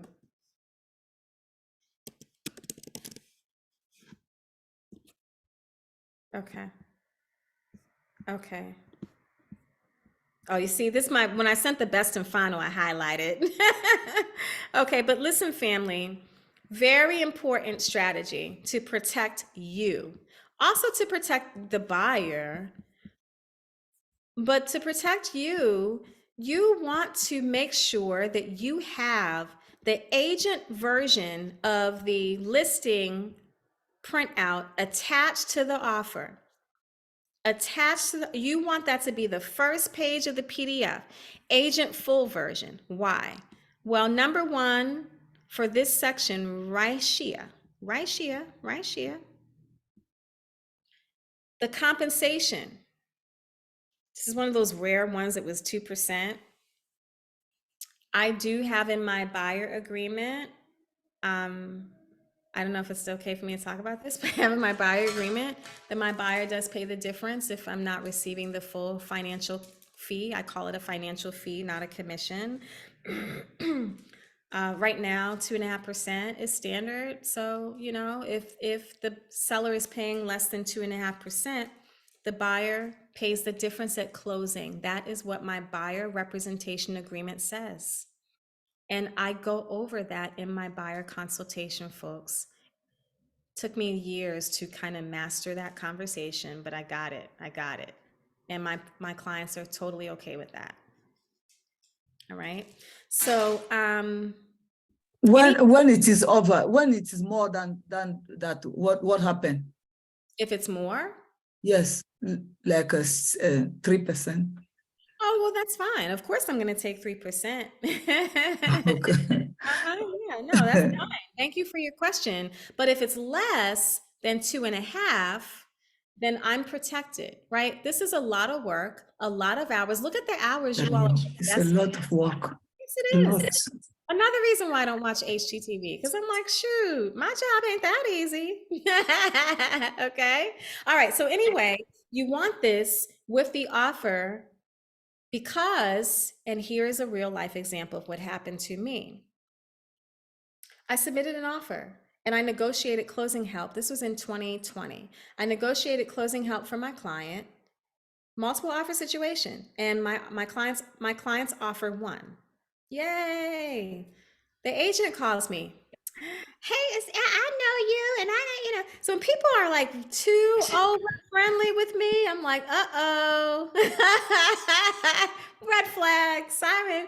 But yeah, I told so-and-so, oh my God, she's the best. Now, I'm licensed in Delaware. I used to live in Delaware, but I never sold real estate in Delaware when I lived there. So she's telling me she knows me. I'm like, how does she know me? Like 95% of my business is in Maryland. So like, okay. Yeah, I told so-and-so, oh, she's great. She's awesome. I'm like, thank you. She said, oh, we're going to be best friends. I said, and then I didn't respond to that. So we get to talking, and about 20 minutes into the conversation, she says, oh, and her tone shifted. Oh, and by the way, now the other reason why, folks, is this listing shows like what's included in the purchase. Okay, so you have that documented too. I just want to close that screen off. So, so her tone shifted, and she said, "Oh, and by the way, your commission is going to be net. The seller contribution." I said, "Oh." I said, "I don't think you have that in the listing." See, I reads the listing. Okay, I'm reading it not just for the client, but for me. Okay, before I send that offer, before I go out and see the property, I'm reading the listing. I want to see, is it 2%, 3%, 2.5% of the gross or the net, especially if it's new construction. Make sure you read that section before you take your client. Me either way, before or not, the client wants the house, you got to make it work, but you need to know what you're getting into. You know, you need to prepare yourself, and then based on how your buyer agreement is written, prepare the client too, because we don't want them to have sticker shock. So I said, oh, that wasn't in the listing. I know that wasn't in the listing. I read it. She said, oh, well, my assistant probably forgot to put that in there. I said, oh, well, I'm sorry to hear that. I literally said that. Oh, I said, oh, I'm sorry to hear that. But it's not in the listing, so you can't change it, is what I said to her. She said, oh, no. I said, I'm sorry to hear that. That's what I said. She said, well, I'll just go in and change it. I said, you can't do that. See, let me tell you something about when people know that you're new to the business. They think that you are a novice to common sense and to life, okay? And I have found a way to be firm but kind with letting people know where I stand. And I don't have to prove to you, I don't need to tell you about I run a nonprofit organization of my own that's international. I don't have to tell you I'm a published author ×2. I don't need to tell you any of that. You don't need to know that. There's a lot of ego in this business. And if you're not careful, you'll shift into that lane of feeling like you have to prove yourself to somebody else on the other side of the transaction, and you don't. All you need to do is give them facts. That's it. And when they know you know facts, that's how we shut that ego down, okay? And we can still all get along, and this can be a peaceful transaction. But what you're not going to do is tell me I'm giving up my commission. Oh, we got to make the deal work. So, can you give up $1,000 of your commission? For what? No, we need to walk through this conversation, but I'm getting ahead of myself. So in that situation, she said, well, I'll just go and change it. And I said, you can't do that. She said, oh, well, what title company are you using? I'll call the title company and I'll tell them that the commission is going to be. I said, I don't even remember this lady's name. Let's just say it was Nancy. I said, Nancy, you can't do that. Nancy, you cannot go in. What is in the MLS is your agreement from your brokerage to my brokerage of what the compensation is going to be to Keller Williams Realty Delmarva. And you cannot, after the fact, now go in and change that. And the title company is not going to change it just because you call them and tell them to. They already have the contract. They already have the MLS listing that shows the 3% of the gross. She said, well, in my 19 years of doing real estate versus your little 3 years of doing real estate, this is what I always do. I said, I respect that. She said, and no buyer's agent has told me no. I said, I respect that. Is there anything else that you need from this conversation from me today, Nancy? And that was the last time me and her spoke. We had inspections, we had inspection, negotiations, everything was in an email, text. She did not want to hear my voice anymore after that. She didn't make your best friend list. I didn't make her best friend list, Latrina. Sorry. Okay. So, yeah, you have to protect yourself. And not all of our colleagues play well in the sandbox. A lot of ego in the industry. And I think it's just because not everybody had a position in their career where they were making decisions and they were the boss of themselves. You're the boss of you, but you're not the boss of me. And that's just what we're not going to do. All right. So anyway, so back to, I want to make sure that I did not forget to share that with you. So now back to the offer summary sheet. Okay. Now, when you're the listing agent, you want things to be as seamless as possible for you. And so you want to make sure that you're advising or asking rather the buyer's agents to fill out your offer summary sheet. You want to tell them that in the private agent remarks. And look what's on here. It's everything you need to know to just get an at-glance look. Because if you're using command properly, you're just going to go in command and you're going to transfer this data into command in the offers and commissions tab so that you can easily put the data in there for your seller and present it to the seller. Property address, who's the buyer agent, who's the brokerage, but this is the stuff we want to know. Purchase price, earnest money deposit amount, who is it going to be held by, settlement date. Okay, are you asking for a post-occupancy agreement? What's the type of financing? What's the lender required repair amount, right? When we're consulting and advising our seller clients, we look at the lender required repair amount. If they're asking for $1,000 lender required repair amount, I'm encouraging my seller to counter that. All right. Closing costs help. I want to know that. If they're asking for a ridiculous amount like 4%, 6%, I need to know that up front. Escalation clause. What's the terms of that? Okay. So see how this makes your life a lot easier when you end up having multiple offers. You're just going to download this and just kind of take a look at it. Inspections. How many days to complete? What's your, is there anything else I need to know? So we have a other line, a line for other, okay? So that gets uploaded to the listing. Now I recommend that your county specific documents, that you have that in one PDF, but that you leave things separate like the consent for dual agency. It's not always going to be a dual agency situation. So I recommend that you, again, if we have we'll make sure we have clean offers, clean PDFs, clean things to send to the title company and the lender. Let's not have documents in there that we really don't need.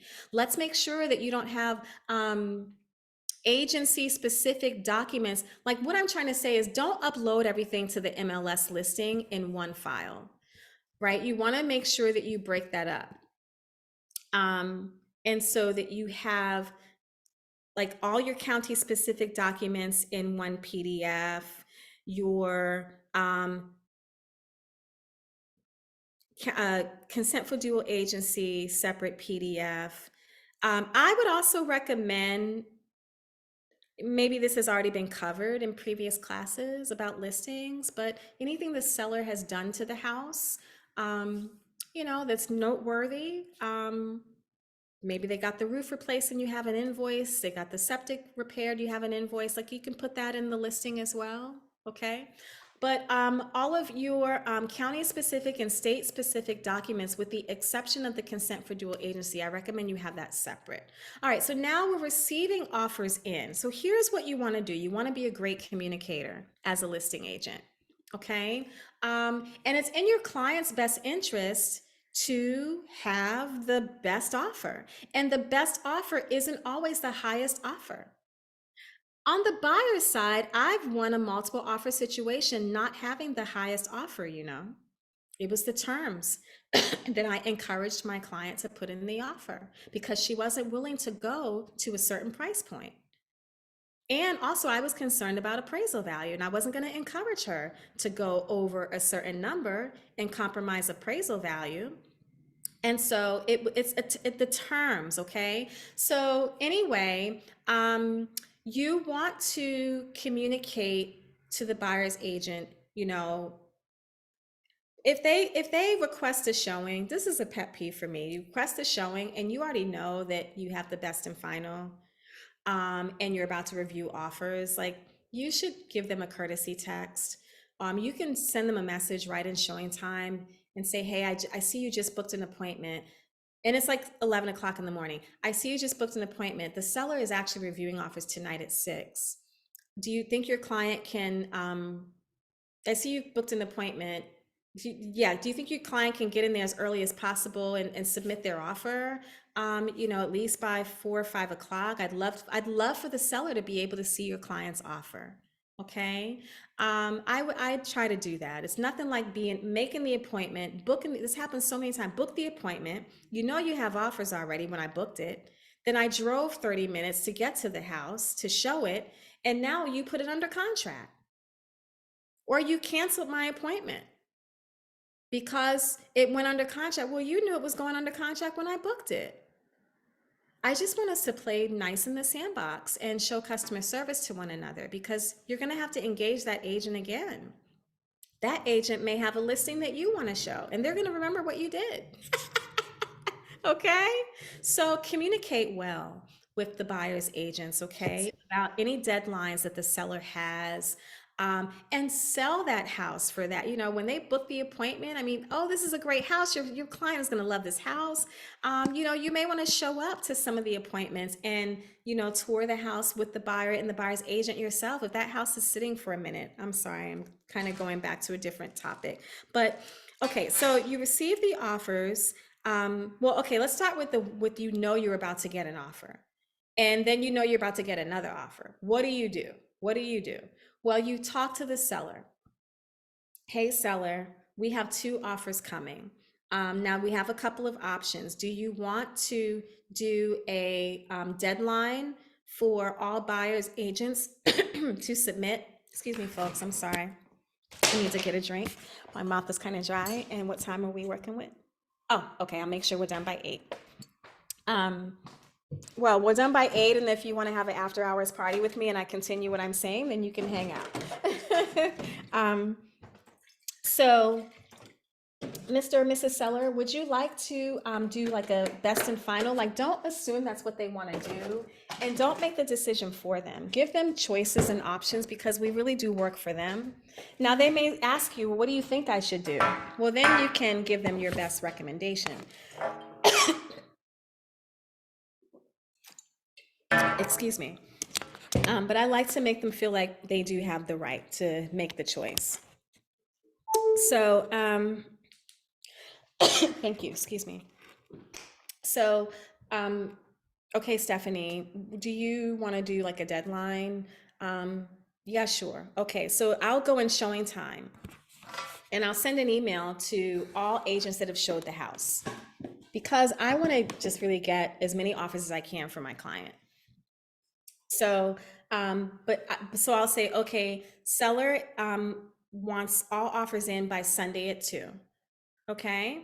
I ask the seller what they want. But let's say that we get an offer and it's like they don't like the offer. Well, they can't just hold on to the offer, unfortunately. I have to explain to them that we do need to make some kind of response. Maybe they have an open house. It's a Thursday and they have an open house Saturday. And they say, well, I really prefer to see what comes out of the open house. I'll say, okay, no problem. And I'll communicate with the agent. Hey, you know, Stephanie, they do want to still have the open house on Saturday. They're going to review the offers after the open house is over. Well, the agent may go back and change their offer, and then send a stronger offer and say, well, will your client shut the open house down now? Just keep communicating with your client and the agent, and you can't go wrong. When it comes down to presenting the offers, I know we're all in different states, but if you're in the state of Maryland, well, I'm sorry, I think it's a national requirement. You have to present the offers. Okay, you just have to do that. It could be incomplete, it could be missing a pre-approval letter. My partner received offer, it was missing a pre-approval letter. It could be missing signatures and initials. You can't go back to the agent and say, well, I need you to sign this. I need the seller to initial this. Oh, I need the pre-approval letter, and then I'll present the offer. We're not supposed to do that. We have to present the offer. Now, you can say to the seller, this is an incomplete offer. If you really like this offer, we're gonna need, more signatures, or this is an incomplete offer. We don't have any information about the lender. So right now, I don't recommend, I know you like what they're offering. I know they're offering 10 grand over, but I have no information about the financing. And I think we really need to know that. So what I'll do is let's just wait for them to submit the financing information before we, accept this offer. If it's a cash offer, you'll get cash offers that have no proof of funds, and you need that. We should not be encouraging our clients to sign any offers without proof of funds. A lot of cash buyers get very prideful, and they're like, I'm a cash buyer, so what you need? I need proof that you're a cash buyer. The agent should know better. Why is the agent even sending me this offer? But it happens. So you want to just politely let the agent know, I did present the offer. The seller does like the offer. The seller would be willing to sign it once we have your cash buyer's proof of funds. And proof of funds can be a bank statement. It could be a letter from the bank stating Joe Schmo has $20,000 to purchase this $20,000 property. It could be anything. It could be a retirement statement. I've seen much of anything when it comes to proof of funds. I've seen screenshots of somebody's bank account balance. I could see their name up there, and the name matches the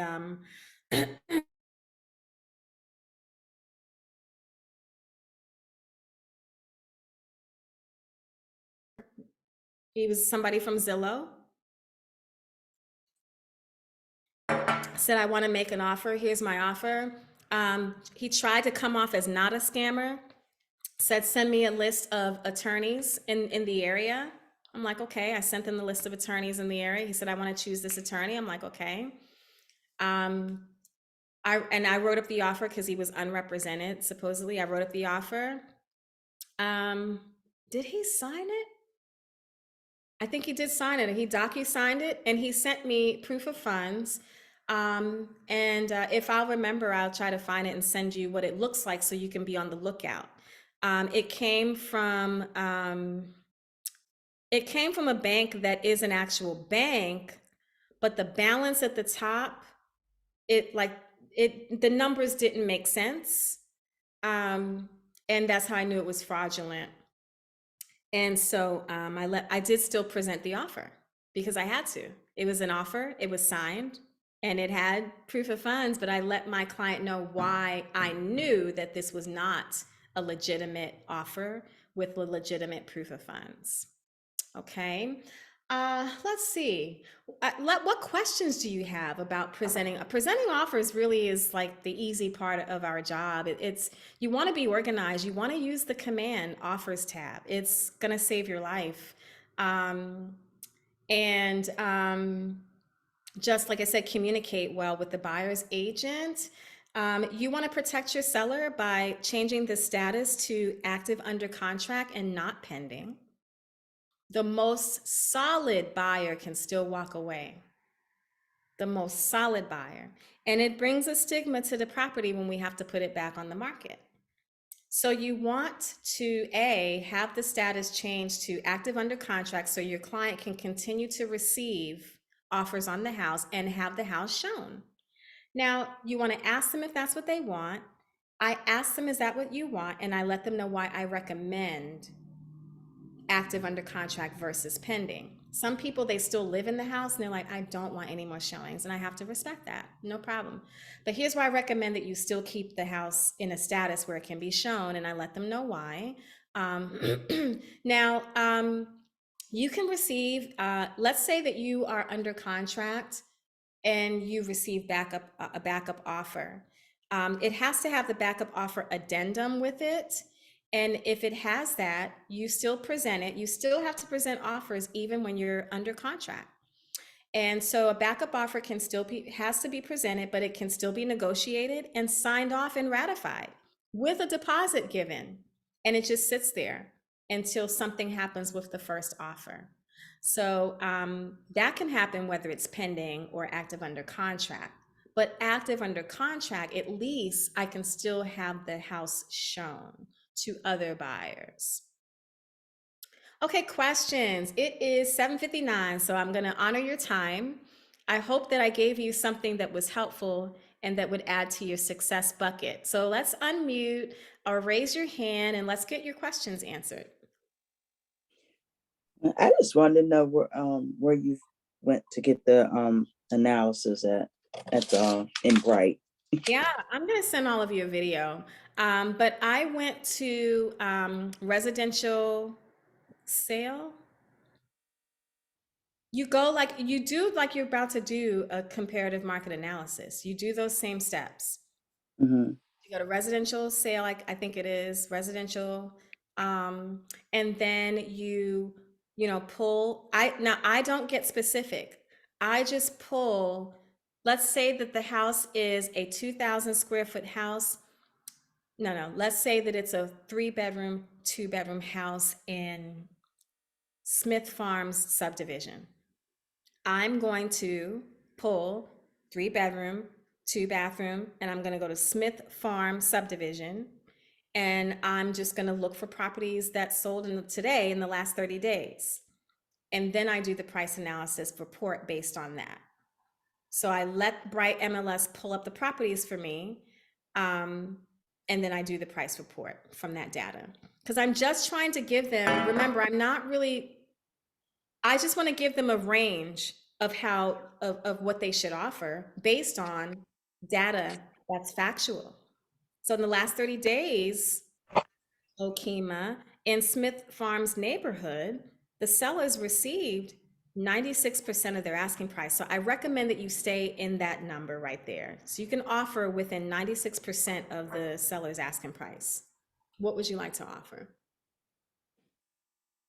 Multiple offer situation, I'm not asking them what they'd like to offer, to be honest with you. I'm now advising them. This is what I recommend that you offer on this house. If you want the house. Okay. Great question. Who else? Questions? Let's see what's in the chat. Sorry, I had a okay. question. Okay, Wilbert, and then whoever was after Wilbert trying to speak. In fact, whoever that was, if you raise your hand, I'll make sure I get you right after Wilbert, then I'll know who you are. Go ahead, Wilbert. Yeah, so you had one scenario where I guess it was a cash buyer. They sent in an offer, and you said that you realized that it was it was a fraudulent proof of funds. Could you? I just wanted to revisit that really quickly. How did you know it was fraudulent? Okay, this is the after party, y'all. So anybody who wants to hop off, you're welcome to. All right, let me pull it up, Wilbert, and I'll show you. Because that was pretty interesting. I was like, no, they didn't just try to do that. The nerve, Yeah. the gall. Okay, that was Peerless Road. And then that other lady, the one that said she's gonna change your commission, I'm like, can't. It's in black and white. So crazy, isn't it? But she said Yeah. that. That happened. It's so crazy. All right, give me 1 second. Let me just pull it up first and then I'll share my screen. Oh, shoot. Okay, I'm gonna pull it up and then I want you to look at it and you tell me what doesn't look right on here. Let me look at that check. Oh, shoot, my bad. 1 second. Okay, can you see that? Yeah, let me move this thing to the side quickly. Let me move to this side. I guess I have to go this way. All right. Yeah. All right. So I can see it. All right. So first off, if you look at the top right, Mm-hmm. something don't look right at the top right. Wait, here's a minute. Sorry, there we go. Okay, top right. Okay, so I see his name, I see. That NA on there. Did you blur the account number out, or did he send it like that? He sent it like that. Okay. And that's okay. People, they black out their account numbers. So right up here, the first red flag for me, money in 69,000, money out 85,000. How's that possible? Well, So and starting balance is 100, but the ending balance is 900,000. that looks off. Right, that too. And now look at the dates. None of our bank statements look like this. Mm-mm. Our bank statements have just 1 month per statement. Yeah. Nobody's bank Right. statement looks like this. Yeah, it just shows you. Sorry. Mm. No, go ahead. Yeah, normally it just shows you the transactions throughout the month. Exactly. Then he got some kind of stamp down here trying to show me it's been stamped and signed off and all that. Like I'm, It's Now listen. certified. Yeah. Now listen, I mean, if I wasn't looking closely, HSBC is a real bank. Right. It's signed off at the bottom and stamped. I really could have been deceived if I didn't take, so when we talk about receiving offers, let me slow down a little bit. We really need to vet the financing. I'm gonna tell you right now, I'm gonna name drop lenders. If I see Bank of America on a letterhead and I'm the listing agent, it's a no. It's a no to my client. It's an absolute NO, all caps, exclamation mark. Why is that? I My love you. Experience. Who said that? Who said I love you? I did, Stephanie. Yeah, why, Stephanie? Well, I want to get Van Dora's question. Van Dora, don't jump off yet. But Stephanie, why did you say that? Because they're awful. They don't know local laws and rules that they're dealing with in a deal. That's right. That's the answer. That's why. As the buyer's agent, I've had high frustration of my client. People do business with their banks. I bank with a lot of different banks. I would not get a mortgage from any of them. When I bought my house, I used one of my lender partners. We want to use people that do mortgages all day long. That's what they do. Regular banks, they're expert. You know what their expertise is in? Selling your credit card, managing your checking account, opening up your savings account. That's their expertise. I literally had a prospective client ended up not buying a house through me. She went to her bank. I did not advise her to do that. She went to her bank to get pre-approved, and the lady told her, well, you need to find a house first.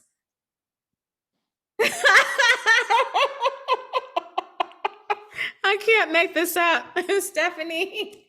And so she called me. Now, it's hard to earn these people's trust.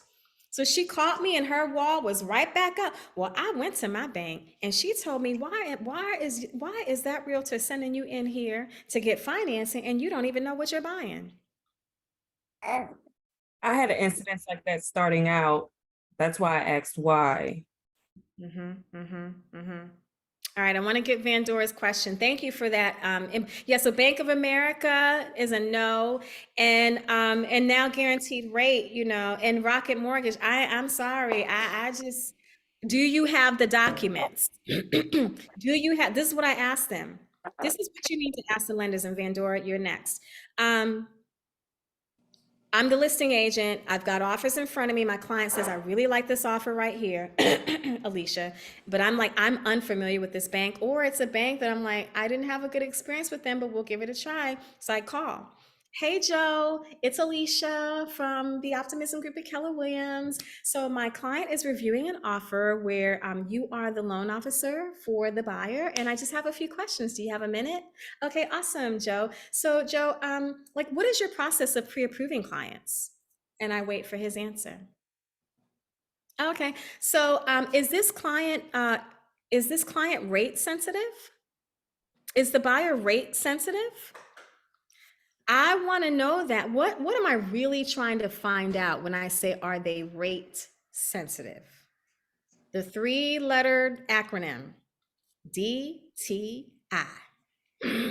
Okay, are we at max DTI with this? If this client goes and charges $20 on their credit card, is the financing going to fall through?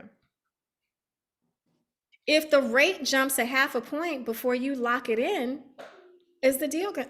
I don't use the word deal. I think it's so like impersonal, but is the purchase going to fall through? Is the loan going to fall through?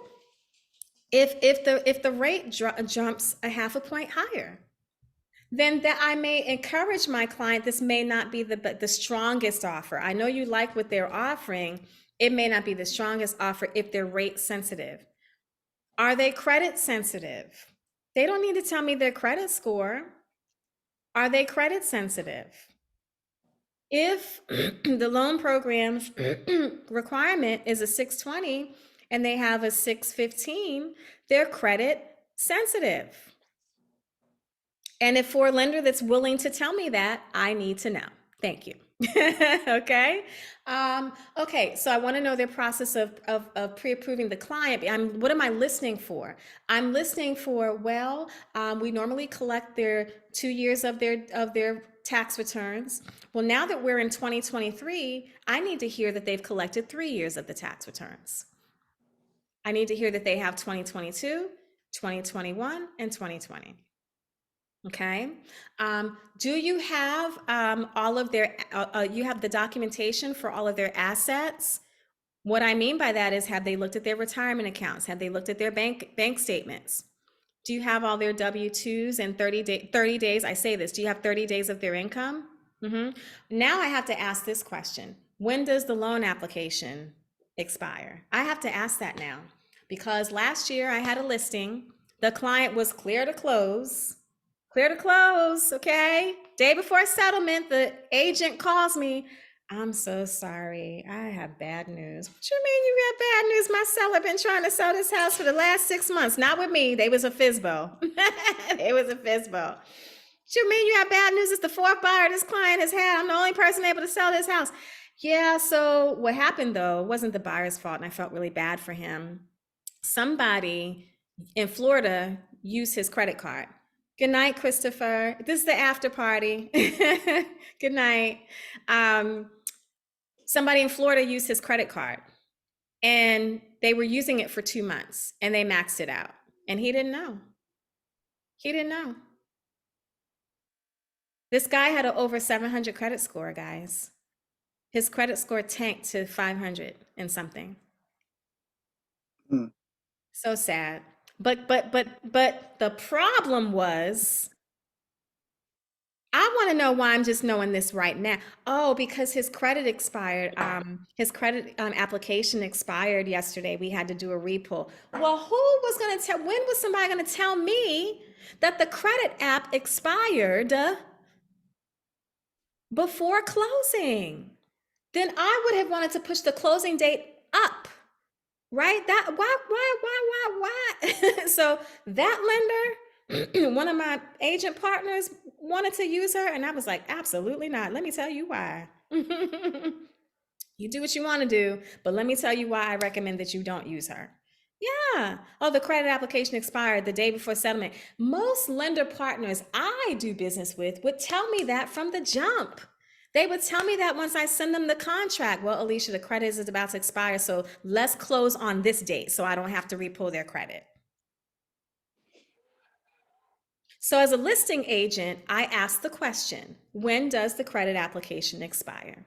And I'm glad I asked that question on one of my listings we got a contract on because the guy's credit was expiring soon, and he was a hair away from the credit score requirement for the solar panel company. But it was the best offer we had. And so I said to the lender, can we close this sooner than that date then? He said, yes, we can. I'll order the appraisal today. Thank you. And we closed on that house before he pulled that person's credit again. All right, Vandora, let's go. What's your question? Thanks for your patience. I put it in the chat, but it was just a document that you created with all the information Okay. that you put into the private remarks for the agents to fill out Yes, with ma'am. the Offer can we summary. get a copy of that? Like Yes. something that we can edit for ourselves? Okay. Oh, something that you can edit. I don't know if I have that. Okay. I don't. Let me ask my assistant because my assistant made that up. I'll ask her. Okay. Yeah, no problem. We'll see if we can That's find. the offer summary.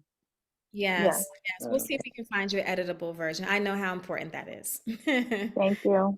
Yeah, That was all. my pleasure, my pleasure. Okay, so we got people want to know how to do the price analysis report. They want me to send them the offer summary, the editable version. Was there anything else you wanted me to send you, family? Let The me see what. video. Oh, yeah, I got that. Yep, the video. Okay, have a good night, Terry. No problem. How long have you been doing this? Because you are so versant. You are so, I mean, you know your job. You know how to speak. No, you know the ins and outs. So Thank you. I'm in my 5th year. but And you are doing great. you're welcome. What's for dinner? Where you at? You in Owings Mills? Okay, good night, Chelsea. Good night. Enjoy your dinner. Thank you. I've been doing this for 5 years, and I was once like many of you, just feeling like this is so much to know, and being around seasoned agents and hearing how they talk, and I'm like, wow, like how will I ever know all that? That's what I'm asking myself right now. How will I know I never this? know that. Oh my God, so much. But I tell you what, this is the industry that you learn as you go. This is straight on the job training, OJT. It really is. And so you have to give yourself grace and be kind to yourself.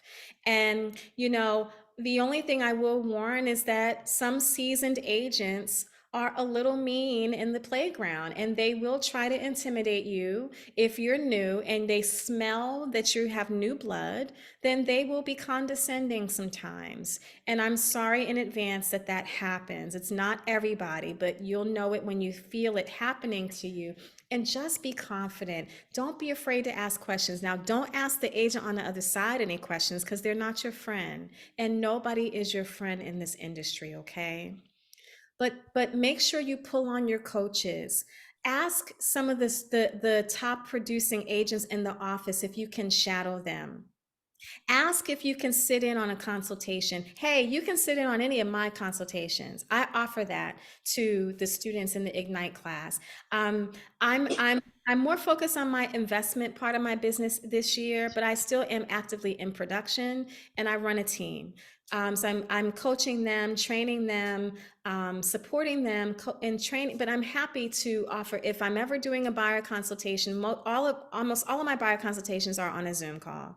So you're happy to shadow me, but ask in your office. Look who's out there getting it done, and they're willing to take you under their wing. You should have more than one mentor. You should have Yes. more than one mentor. Absolutely. All right, family. Any other questions? You're welcome. Let me see if I didn't miss anything in the chat.